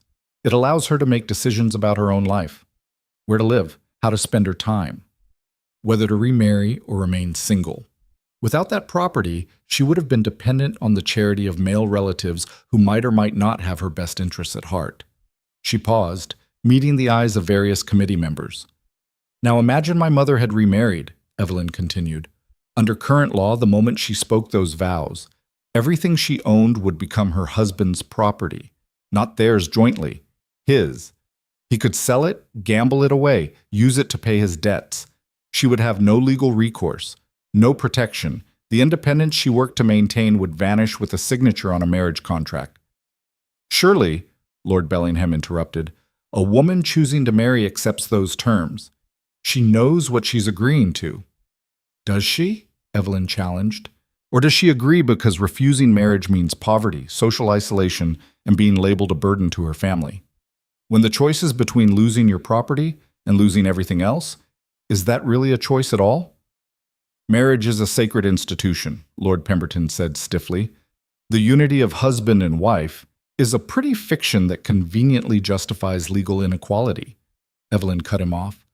"Unity would mean shared ownership, equal partnership. What we have instead is absorption. A woman ceases to exist legally the moment she marries. Her property, her earnings, even her children belong to her husband. That's not unity, that's erasure." The chamber erupted in argument. Several committee members were talking over each other, some supporting Evelyn's point, others condemning it. Lord Ashford had to pound his gavel 3 times to restore order. "Miss Hawthorne," he said once silence returned, "you make a compelling argument. But playing devil's advocate, how do you respond to the concern that giving women independent property rights would destroy the institution of marriage? That women would have no incentive to marry if they could support themselves?" "I'd say any marriage that requires economic coercion to exist probably shouldn't exist," Evelyn said. "If the only reason a woman marries is because she has no other option for survival, that's not marriage. That's indentured servitude dressed up in white lace. Gasps echoed through the chamber. Furthermore, Evelyn continued, emboldened by anger, I'd say men who fear women having economic independence are revealing exactly why women need it. If you're a good husband, a respectful partner, someone who treats his wife as an equal, why would you fear her having her own resources? Unless, of course, you plan to be the kind of husband she'd want to escape from. Lord Bellingham shot to his feet. This is outrageous. Lord Ashford, I must protest this woman's presence. She's clearly a radical with no understanding of proper social order. She's clearly the only person in this room willing to speak honestly, a new voice interrupted. Every head turned. Adrian had stood in the gallery, his expression carved from ice. Lord Bellingham, you've spent the past hour arguing that women don't need property rights because their husbands will protect their interests. Miss Hawthorne just explained why that's insufficient. If you have a counter-argument based on logic rather than tradition, please share it. Otherwise, sit down and let her finish. The chamber fell silent. Lord Bellingham's mouth opened and closed like a landed fish. Your Grace, you cannot speak to me. I just did, Adrian said. Continue, Miss Hawthorne. Evelyn felt a surge of gratitude and power. She turned back to the committee, no longer afraid. Gentlemen, she said, I'm not here to destroy marriage or overturn social order. I'm here to ask a simple question. Why should a woman's legal personhood depend on her marital status? Why should choosing a husband mean choosing legal invisibility? The current system doesn't protect women, it protects bad husbands from accountability. Give women property rights, and suddenly men have to earn their wives' loyalty rather than assuming ownership of it. She let that sink in before continuing. You want to protect marriage. Make it a true partnership. Let women enter it as equals rather than subordinates. Let them know they can leave if they're mistreated rather than being trapped by economic dependence. That won't weaken marriage. It will strengthen it by ensuring only the marriages worth having survive. Lord Ashford was leaning forward, his expression intent. You make a compelling case, but I must ask, are you speaking from personal experience? The rumors surrounding your involvement with His Grace suggest that I'm a fortune hunter, Evelyn finished. That I manufactured a scandal to trap a wealthy duke into marriage? I didn't say that. You didn't have to. It's what half of London believes. Evelyn's voice hardened. Here's what actually happened. I heard a violent disturbance and chose to intervene instead of remaining safely invisible. For that choice, for having the audacity to act instead of waiting for male protection, I've been called everything from opportunist to whore. My character has been assassinated, my reputation destroyed, my prospects ruined. She paused, letting the words land. And you know what I learned from that experience? That society punishes women for existing outside narrow boundaries, for being too visible, too vocal, too real. The property law you're debating is just one piece of a larger system designed to keep women small and silent. Change this law, and you start changing that system. Refuse, and you prove that women's subordination is the point, not an unfortunate side effect. The chamber was absolutely silent. Then Lord Ashford began to clap. It was slow, deliberate applause that grew as other committee members joined in. Not all of them, but enough. Lord Pemberton sat rigid with fury. Lord Bellingham looked apoplectic, but several others were nodding, their expressions thoughtful. Thank you, Miss Hawthorne, Lord Ashford said. Your testimony has been illuminating. I believe we have much to consider. If I may, Evelyn said, I'd like to add one more thing. Proceed. I've been called improper, radical, dangerous, all because I spoke honestly about inequality. But the real danger isn't women demanding equality. It's a system so fragile that honest questions threaten to topple it. If your laws can't withstand scrutiny, if your traditions collapse under examination, maybe the problem isn't the questions. Maybe the problem is the laws. She gathered her notes, mostly blank paper she'd brought for courage, and stood. Thank you for your time, gentlemen. I hope you choose wisdom over comfort. Then she walked out of the chamber, her head high, leaving chaos behind her. In the corridor outside, Adrian was waiting. He pulled her into his arms without a word, holding her so tightly she could barely breathe. You were extraordinary, he whispered against her hair. Absolutely extraordinary. Eleanor and Edmund caught up moments later, both grinning wildly. You destroyed them, Eleanor said. Verbally demolished every weak argument they tried to make. It was beautiful. Lord Bellingham looked like he might have an apoplexy, Edmund added. Best entertainment I've had in years. Mrs. Hawthorne appeared last, her face streaked with tears. My brave girl, my brilliant, brave girl. I've never been more proud. They stood together in the corridor while the committee continued debating behind closed doors. Evelyn felt drained and exhilarated in equal measure, like she'd just survived a battle. What happens now? She asked. Now we wait, Adrian said. The committee will deliberate. Some will support the legislation, others will oppose it. But you've given them something they can't ignore, a human face to attach to abstract arguments. That changes the debate. And if they vote against it anyway? Then we fight harder, Eleanor said fiercely. We find other avenues, other committees, other ways to force change. You've proven it's possible to speak truth to power. That's the first step. They were preparing to leave when a clerk appeared, looking flustered. Miss Hawthorne, the committee requests your return immediately. Evelyn's stomach dropped. Why? What happened? I don't know, miss. They just said it was urgent. Adrian's hand found hers. I'm coming with you. Witnesses aren't allowed. I don't care, Adrian said flatly. They can eject me if they want, but I'm not letting her face them alone. They returned to the chamber together, Adrian's presence a solid wall at Evelyn's back. Lord Ashford looked troubled. Lord Bellingham looked triumphant. Several other committee members were engaged in heated, whispered conversation.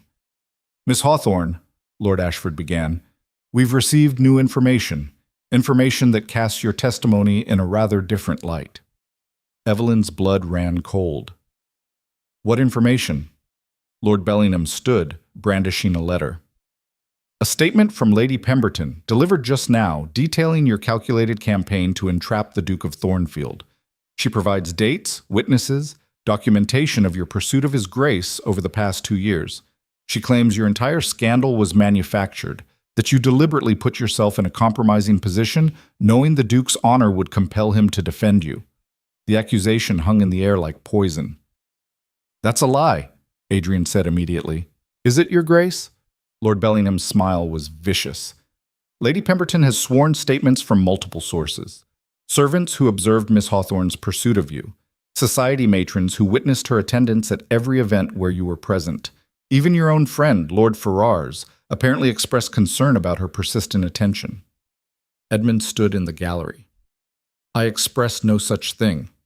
Not in those words, perhaps, but you were heard discussing Miss Hawthorne's interest in the Duke, multiple times, in multiple venues. Discussing is not condemning, Edmund protested. But the damage was done. Evelyn could see it in the committee members' faces, the doubt creeping in, the suspicion taking root. This is exactly what I warned about, Lord Pemberton said.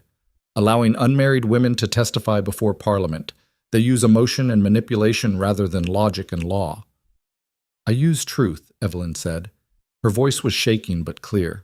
Everything I said about property law is factual, regardless of my personal circumstances. But your credibility is in question, Lord Bellingham said. How can we trust testimony from someone who may have manufactured an entire scandal for personal gain? You can't, Evelyn said. The room went silent. You're right, Evelyn continued. You shouldn't trust me. You should trust the law. The actual, written law that currently treats women as property. Don't take my word for how unjust it is. Read it yourselves. Look at the cases of women trapped in abusive marriages because they have no economic means to leave. Talk to widows whose second husbands squandered their inheritances. Interview wives whose earnings were legally stolen by their husbands. She took a step forward, her fear transforming into fury. Lady Pemberton's accusations don't change the facts. They just prove my point. The moment a woman speaks out, the moment she challenges the system, her character gets assassinated. You're doing it right now, dismissing my arguments by attacking my reputation instead of addressing the actual issues I raised. We're addressing your credibility, Lord Bellingham countered. No, you're avoiding the uncomfortable truth that I'm right, Evelyn said. Because if you acknowledge that women are treated unjustly under current law, you have to acknowledge your role in maintaining that injustice. It's easier to dismiss me as a fortune hunter than to confront your own complicity. Lord Ashford held up a hand. Miss Hawthorne, your passion is noted, but Lord Bellingham raises a fair point. If your relationship with His Grace began as pursuit rather than genuine connection— It didn't, Adrian interrupted. He moved to stand beside Evelyn, his expression fierce. And I can prove it. Every eye turned to him. For the record, Adrian said, his voice carrying across the chamber, I have watched Miss Hawthorne at social functions for 2 years. She attended many of the same events I did, as did hundreds of other eligible young women. The difference is that Miss Hawthorne never pursued me. She never manufactured encounters. She never employed any of the tactics Lady Pemberton accuses her of using. Your Grace, Lord Bellingham said condescendingly, surely you're not the best judge of whether a woman was pursuing you. I'm an excellent judge of manipulation, having spent my entire adult life in politics, Adrian countered. Miss Hawthorne didn't manipulate me. She challenged me, called me a coward to my face, walked away from me multiple times, refused my initial proposal of marriage when most women in her position would have accepted immediately. Those aren't the actions of a fortune hunter. Those are the actions of someone with integrity. He turned to address the full committee. Gentlemen, I came here today prepared to listen quietly while Miss Hawthorne testified, but I cannot stay silent while you attempt to discredit her because acknowledging her arguments would require you to change. So let me be absolutely clear. I am courting Miss Hawthorne, openly, intentionally. Not out of obligation or scandal management, but because she is the most remarkable woman I've ever met. If that makes me a fool in your eyes, so be it. But it doesn't make her wrong about property law. The silence that followed was absolute. Then Lord Ashford spoke, his voice thoughtful. Your Grace, are you saying you intend to marry Miss Hawthorne? I'm saying I hope to earn that privilege, Adrian said. If she'll have me, which is very much in question given that I've spent 2 years being an idiot. Despite everything, Evelyn felt a laugh bubbling up. You're not helping my credibility. I'm helping the truth, Adrian said, which seems more important. Lord Ashford leaned back in his chair, studying them both. This is highly irregular. So is calling a woman's character into question the moment she makes an effective argument, Adrian said. If you're going to be irregular, at least be irregularly honest. Lord Pemberton looked like he might spontaneously combust. This is outrageous. Lord Ashford, I must insist. You must insist on nothing, Lord Ashford said mildly. Lord Pemberton, your wife has her own agenda here. We all know she and Miss Hawthorne have a contentious history. Using her accusations to discredit testimony that was compelling on its own merits is precisely the kind of political maneuvering Miss Hawthorne accused us of. Are we really going to prove her right? Several committee members shifted uncomfortably. I propose, Lord Ashford continued, that we vote on the legislation based on its merits, not on speculation about Miss Hawthorne's personal life. All in favor? Slowly, hands rose. Not all of them. Lord Bellingham and Lord Pemberton sat rigid with refusal. But enough. More than half the committee. Motion carries, Lord Ashford said. Miss Hawthorne, your testimony will be considered on its substance. Thank you for your courage in delivering it. Evelyn felt tears burning behind her eyes, but refused to let them fall. Thank you for listening, my lord. They left the chamber for the second time, this round feeling distinctly different. In the corridor, Evelyn finally let herself breathe. What just happened? You won, Edmund said, grinning. Not the whole war, but a significant battle. They're actually going to consider the legislation seriously. That's enormous. Lady Pemberton tried to destroy you, and they rejected it, Eleanor added. That's even more enormous. The committee just publicly validated your credibility over hers. She'll be furious. Good, Adrian said. Let her be furious. She's been terrorizing people for years. Time someone stood up to her. Mrs. Hawthorne pulled Evelyn into an embrace. You were magnificent, absolutely magnificent. And you, she said, turning to Adrian, your testimony about my daughter, thank you, for seeing her worth, for defending it publicly. It's the least I could do, Adrian said.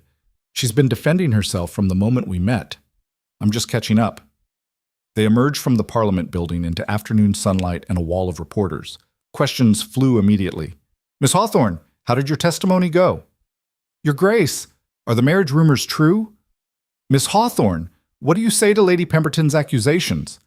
Adrian started to pull Evelyn past them, but she stopped. Wait, she said. Evelyn, you don't have to. I want to.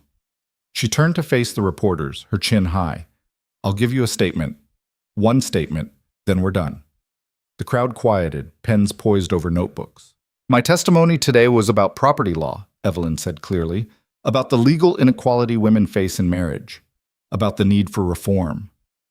Those issues are more important than speculation about my personal life.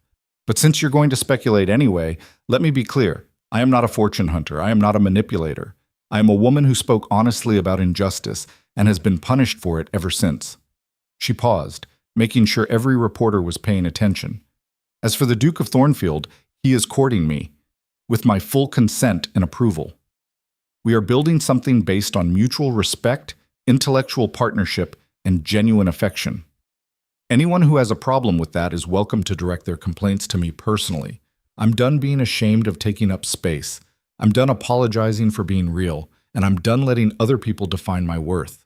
The reporters scribbled furiously. That's all, Evelyn said. Good day, gentlemen. She turned and walked away, Adrian matching her stride for stride. Behind them, the questions continued, but they didn't look back. 3 weeks later, the Married Women's Property Act passed its first reading in Parliament. It would be months, possibly years, before it became law, but the momentum had shifted. The debate was no longer whether women deserved property rights, but how to implement them. Evelyn's testimony was quoted in progressive newspapers across England.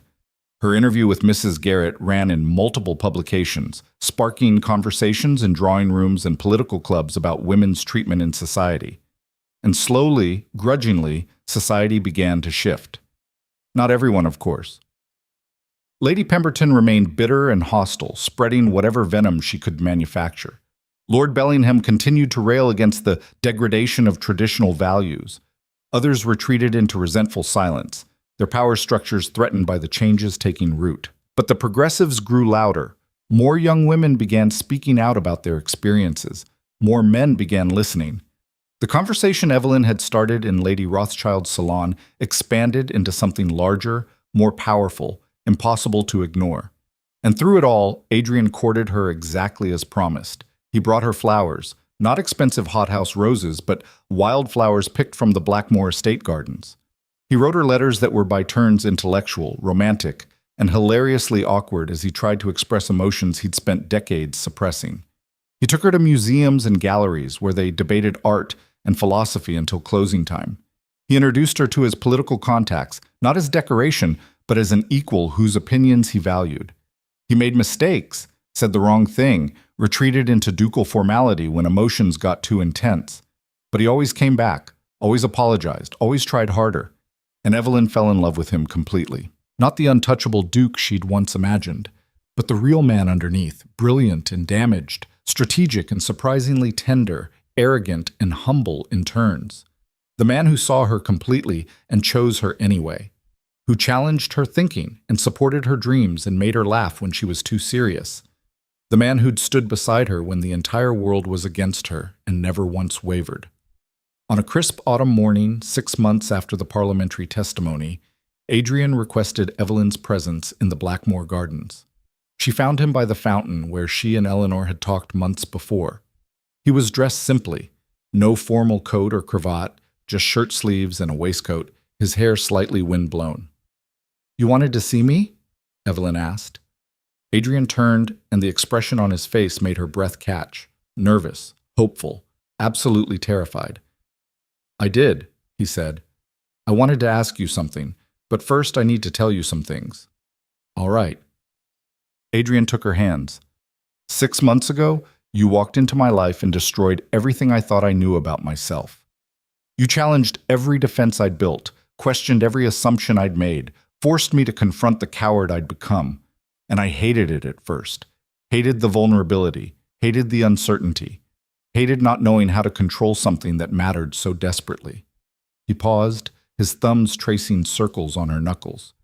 But somewhere in all that chaos, Adrian continued, I fell in love with you. Not gradually, not sensibly. completely and catastrophically and irrevocably. I love your courage, your honesty, the way you refuse to be diminished even when the entire world is trying to make you small. I love how you challenge me, how you see past the Duke to the man underneath and demand he be better. Evelyn's throat was tight with emotion. Adrian, let me finish, he said gently. I know you don't need me. You've proven you can survive anything on your own. You have your estate in Kent, your growing political influence, your independence. You don't need a husband for security or status or social acceptance, which is exactly why I'm hoping you'll choose to marry me anyway. He released one of her hands and reached into his pocket, producing a small velvet box. This isn't a proposal born of obligation, Adrian said. It's not damage control or social strategy. It's me, asking you, begging you to build a life with me. Not because you have to, because you want to, because what we've created together is worth protecting, worth fighting for, worth choosing every single day.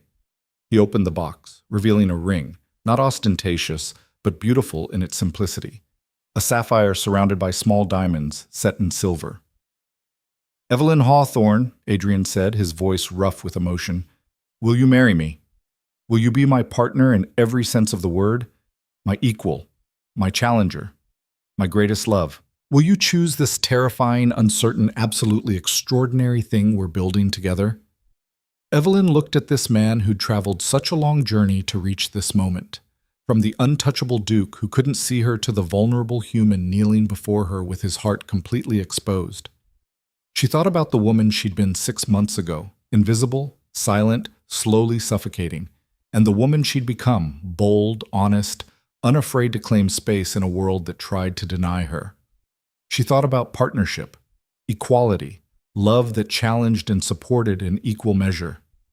Yes, Evelyn said. Yes, I'll marry you, not because you're a duke, not because society expects it, because you're the only person who's ever seen all of me and chosen to stay, because you challenge me to be braver, because you've proven that love isn't about submission, it's about showing up every day and choosing each other. Adrian's expression transformed, relief and joy and love flooding his features. He slid the ring onto her finger, then stood and pulled her into his arms. The kiss was long and deep and weighted with promise. When they finally separated, both were breathing hard. I'm going to be a terrible Duke's wife, Evelyn warned. I'll probably keep speaking my mind at inappropriate times. I'll challenge traditions. I'll make enemies among the people you're supposed to cultivate as allies. I'm counting on it, Adrian said. The aristocracy needs disrupting. Who better to do it than you? We're going to be scandalous. We already are. Might as well make it count. Evelyn laughed, feeling lighter than she had in years. When should we tell people? Right now, Adrian said. I've arranged a gathering. Everyone who matters, everyone who stood by us, and everyone who opposed us. They're all waiting in the main drawing room. I thought you might like to make an announcement. You planned this without knowing if I'd say yes? I had faith, Adrian said. In us, in what we've built. Was I wrong? You were right, Evelyn admitted, though it's still remarkably arrogant. One of my most endearing qualities. Debatable. They walked back to the house hand in hand, preparing to face society one more time. The drawing room was packed. Eleanor stood near the fireplace, grinning like she already knew what was coming. Edmund lounged against a bookshelf, looking pleased. Mrs. Hawthorne sat with several progressive matrons, her expression proud and hopeful. But there were others too. Lord and Lady Ashford, looking deeply uncomfortable. Lady Pemberton, whose presence was clearly meant to be hostile. Several conservative parliamentarians, including Lord Bellingham. Even Lady Beatrice, her expression sour. The moment Adrian and Evelyn entered, conversation stopped. Adrian cleared his throat. Thank you all for coming. I asked you here today because 6 months ago, this room would have been divided between those who supported Miss Hawthorne and those who condemned her. I wanted to see if that's still true, if we've learned anything, if we've changed at all. He paused, his hand tightening around Evelyn's. 6 months ago, Adrian continued, I was a coward. I hid behind my title and my political position and convinced myself that avoiding genuine connection was strength. Then Evelyn walked into my life, or rather, stormed into a corridor where she had no business being, and destroyed every defense I'd built. She challenged me, infuriated me, forced me to confront the man I'd become versus the man I wanted to be. He turned to look at Evelyn, his expression open and vulnerable in a way that still surprised her. "Today," Adrian said, "I asked that remarkable woman to marry me, and somehow, miraculously, she said yes." The room erupted. Eleanor whooped. Edmund started clapping. Mrs. Hawthorne burst into tears, but others remained silent. Lady Pemberton, Lord Bellingham, the Conservative faction that had fought every change. Lady Pemberton stood, her expression icy. "Your Grace, surely you're not serious. After everything that's happened, the scandal, the testimony, the absolute disruption to proper social order, you're actually going to marry her?" "I am," Adrian said calmly. "Then you're a fool, both of you. You've destroyed your political career, alienated your natural allies, and for what? For some misguided notion of love conquering all?" "For truth," Evelyn said quietly. "For partnership. For the revolutionary idea that women are people deserving of respect and equality. If that destroyed the Duke's political career, then perhaps his career was built on foundations that deserved destroying." "How dare you? How dare I tell the truth?" Evelyn challenged. "How dare I expect to be treated as human? How dare I refuse to shrink myself to fit your narrow definition of acceptable womanhood? Is that what you're asking?" Lady Pemberton's face flushed. "You're impertinent, arrogant. You've forgotten your place." "No," Evelyn said. "I've remembered it. My place isn't where you tried to put me. It's wherever I choose to stand. And right now, I choose to stand here, next to the man I love, refusing to apologize for being real." The silence that followed was charged. Then Lord Ashford stood. "Lady Pemberton, with all due respect, perhaps it's time we acknowledge that Miss Hawthorne's so-called impertinence is simply honesty we've been avoiding. The property law passed its second reading last week. Women are speaking out across the country about inequality they've endured in silence for generations. Change is happening, whether we approve or not. We can either adapt or become irrelevant." "Hear, hear," Edmund said. Several others joined in, not everyone, but enough. The progressive faction was growing, finding its voice. Lady Beatrice, who'd been silent until now, spoke up. "I suppose congratulations are in order, though I still think you're making a terrible mistake." "Your opinion is noted and dismissed," Eleanor said cheerfully. "Beatrice, you've spent years being cruel because it made you feel powerful. How's that working out for you?" Beatrice's expression hardened. "Better than being a social pariah." "Is it?" Evelyn asked. "Because from where I'm standing, being a social pariah who's changing laws and expanding rights for women seems infinitely preferable to being accepted by a society that demands I stay silent and small." For a moment, something flickered in Beatrice's eyes. Recognition, maybe, or envy. Then it was gone, replaced by her usual cold disdain. "Well," she said, "I hope you'll both be very happy together, though I doubt it." She swept from the room, taking several others with her. When the door closed behind them, the remaining guests, perhaps 2/3 of those who'd come, broke into genuine celebration. Eleanor hugged Evelyn fiercely. "You did it. You actually did it. Changed the world and got the Duke." "I didn't change the world," Evelyn protested. "You started," Eleanor corrected. "That's enough." Mrs. Hawthorne approached, tears streaming down her face. "My darling girl, I'm so proud of you, so very proud." "Thank you, Mother, for everything, for setting me free." "You freed yourself," Mrs. Hawthorne said. "I just stopped holding you back." The celebration continued, champagne flowing, conversations turning from scandal to substance, genuine joy replacing performative politeness. Adrian pulled Evelyn aside to a quiet corner. "Have I mentioned that I love you?" "Once or twice today, but I don't mind hearing it again." "I love you," Adrian said. "More than I thought I was capable of loving anyone. You've transformed my entire world." "We've transformed each other," Evelyn corrected. "That's what partnership means." "Speaking of partnership," Adrian said, "I've been thinking about the wedding. I want to do something unconventional." "Of course you do."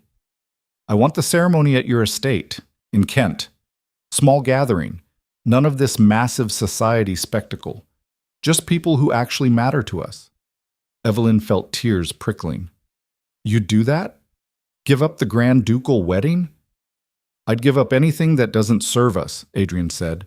The title, the estates, the political position, none of it matters compared to building a life with you, on our terms, in our way. That's the most romantic thing anyone's ever said to me.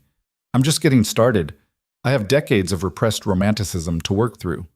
Evelyn laughed, pulling him close. Then I suppose I better prepare myself.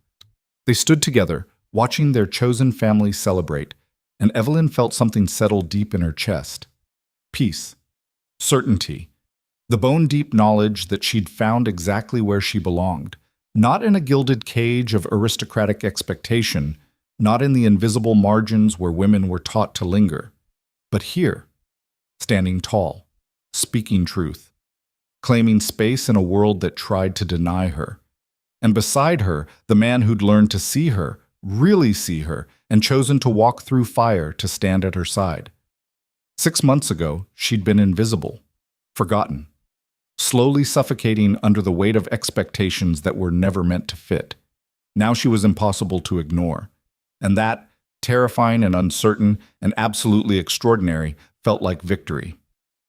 The wedding took place 3 months later on a crisp December morning at Evelyn's Kent estate. It was small, intimate, and utterly unconventional by aristocratic standards. No massive cathedral, no hundreds of obligatory guests, no grand spectacle. Just the people they loved, gathered in a garden decorated with winter flowers, bearing witness to vows they'd written themselves. When Adrian promised to honor Evelyn as an equal, to support her ambitions, challenge her thinking, and never ask her to be anything less than fully herself, his voice broke with emotion. When Evelyn promised to stand beside him in truth and challenge, to call him on his nonsense, celebrate his victories, and choose him every single day, she meant every word. They were married by a reformist minister who believed in genuine partnership, surrounded by people who'd fought for their right to be together. And when Adrian kissed his bride, it wasn't the chaste peck tradition demanded. It was deep and real and absolutely inappropriate for a wedding ceremony. No one cared. Afterward, at the celebration, Eleanor gave a toast that made everyone cry and laugh in equal measure. Edmund told embarrassing stories about Adrian's early attempts at romantic gestures. Mrs. Hawthorne thanked everyone for seeing her daughter's worth when society couldn't. And Evelyn and Adrian danced, not the formal, performative dances of ballroom society, but something real and joyful and utterly themselves. Later, as the celebration wound down and stars emerged in the winter sky, they stood together on the estate's small terrace, looking out over land that was Evelyn's by legal right and would remain so regardless of her marital status. Happy? Adrian asked. Terrified, Evelyn admitted. We're married now. The stakes are real. What if we fail? Then we fail together, Adrian said. And we get back up and try again. That's what partnership means. You make it sound simple. It's not. It'll be complicated and messy, and we'll probably drive each other insane half the time. But it'll be real, and that's worth everything. Evelyn leaned into him, feeling his arms wrap around her. I love you, even though you're arrogant and insufferable. I love you, even though you're stubborn and challenging. Good, Evelyn said. Don't ever stop challenging me. Never, Adrian promised. They stood together as the last guest departed, as the celebration ended, as their new life together truly began. And Evelyn thought about the woman she'd been, invisible, silent, slowly dying inside. That woman was gone. In her place stood someone new, someone who'd walked through fire and emerged stronger, someone who'd faced society's worst and refused to break, someone who'd claimed her voice, her space, her power, someone fully seen, fully equal, impossible to ignore, and surrounded by love that didn't ask her to be smaller but celebrated her at full size. This was freedom. This was power. This was everything she'd never known to want until she'd had the courage to demand it. And it was only the beginning.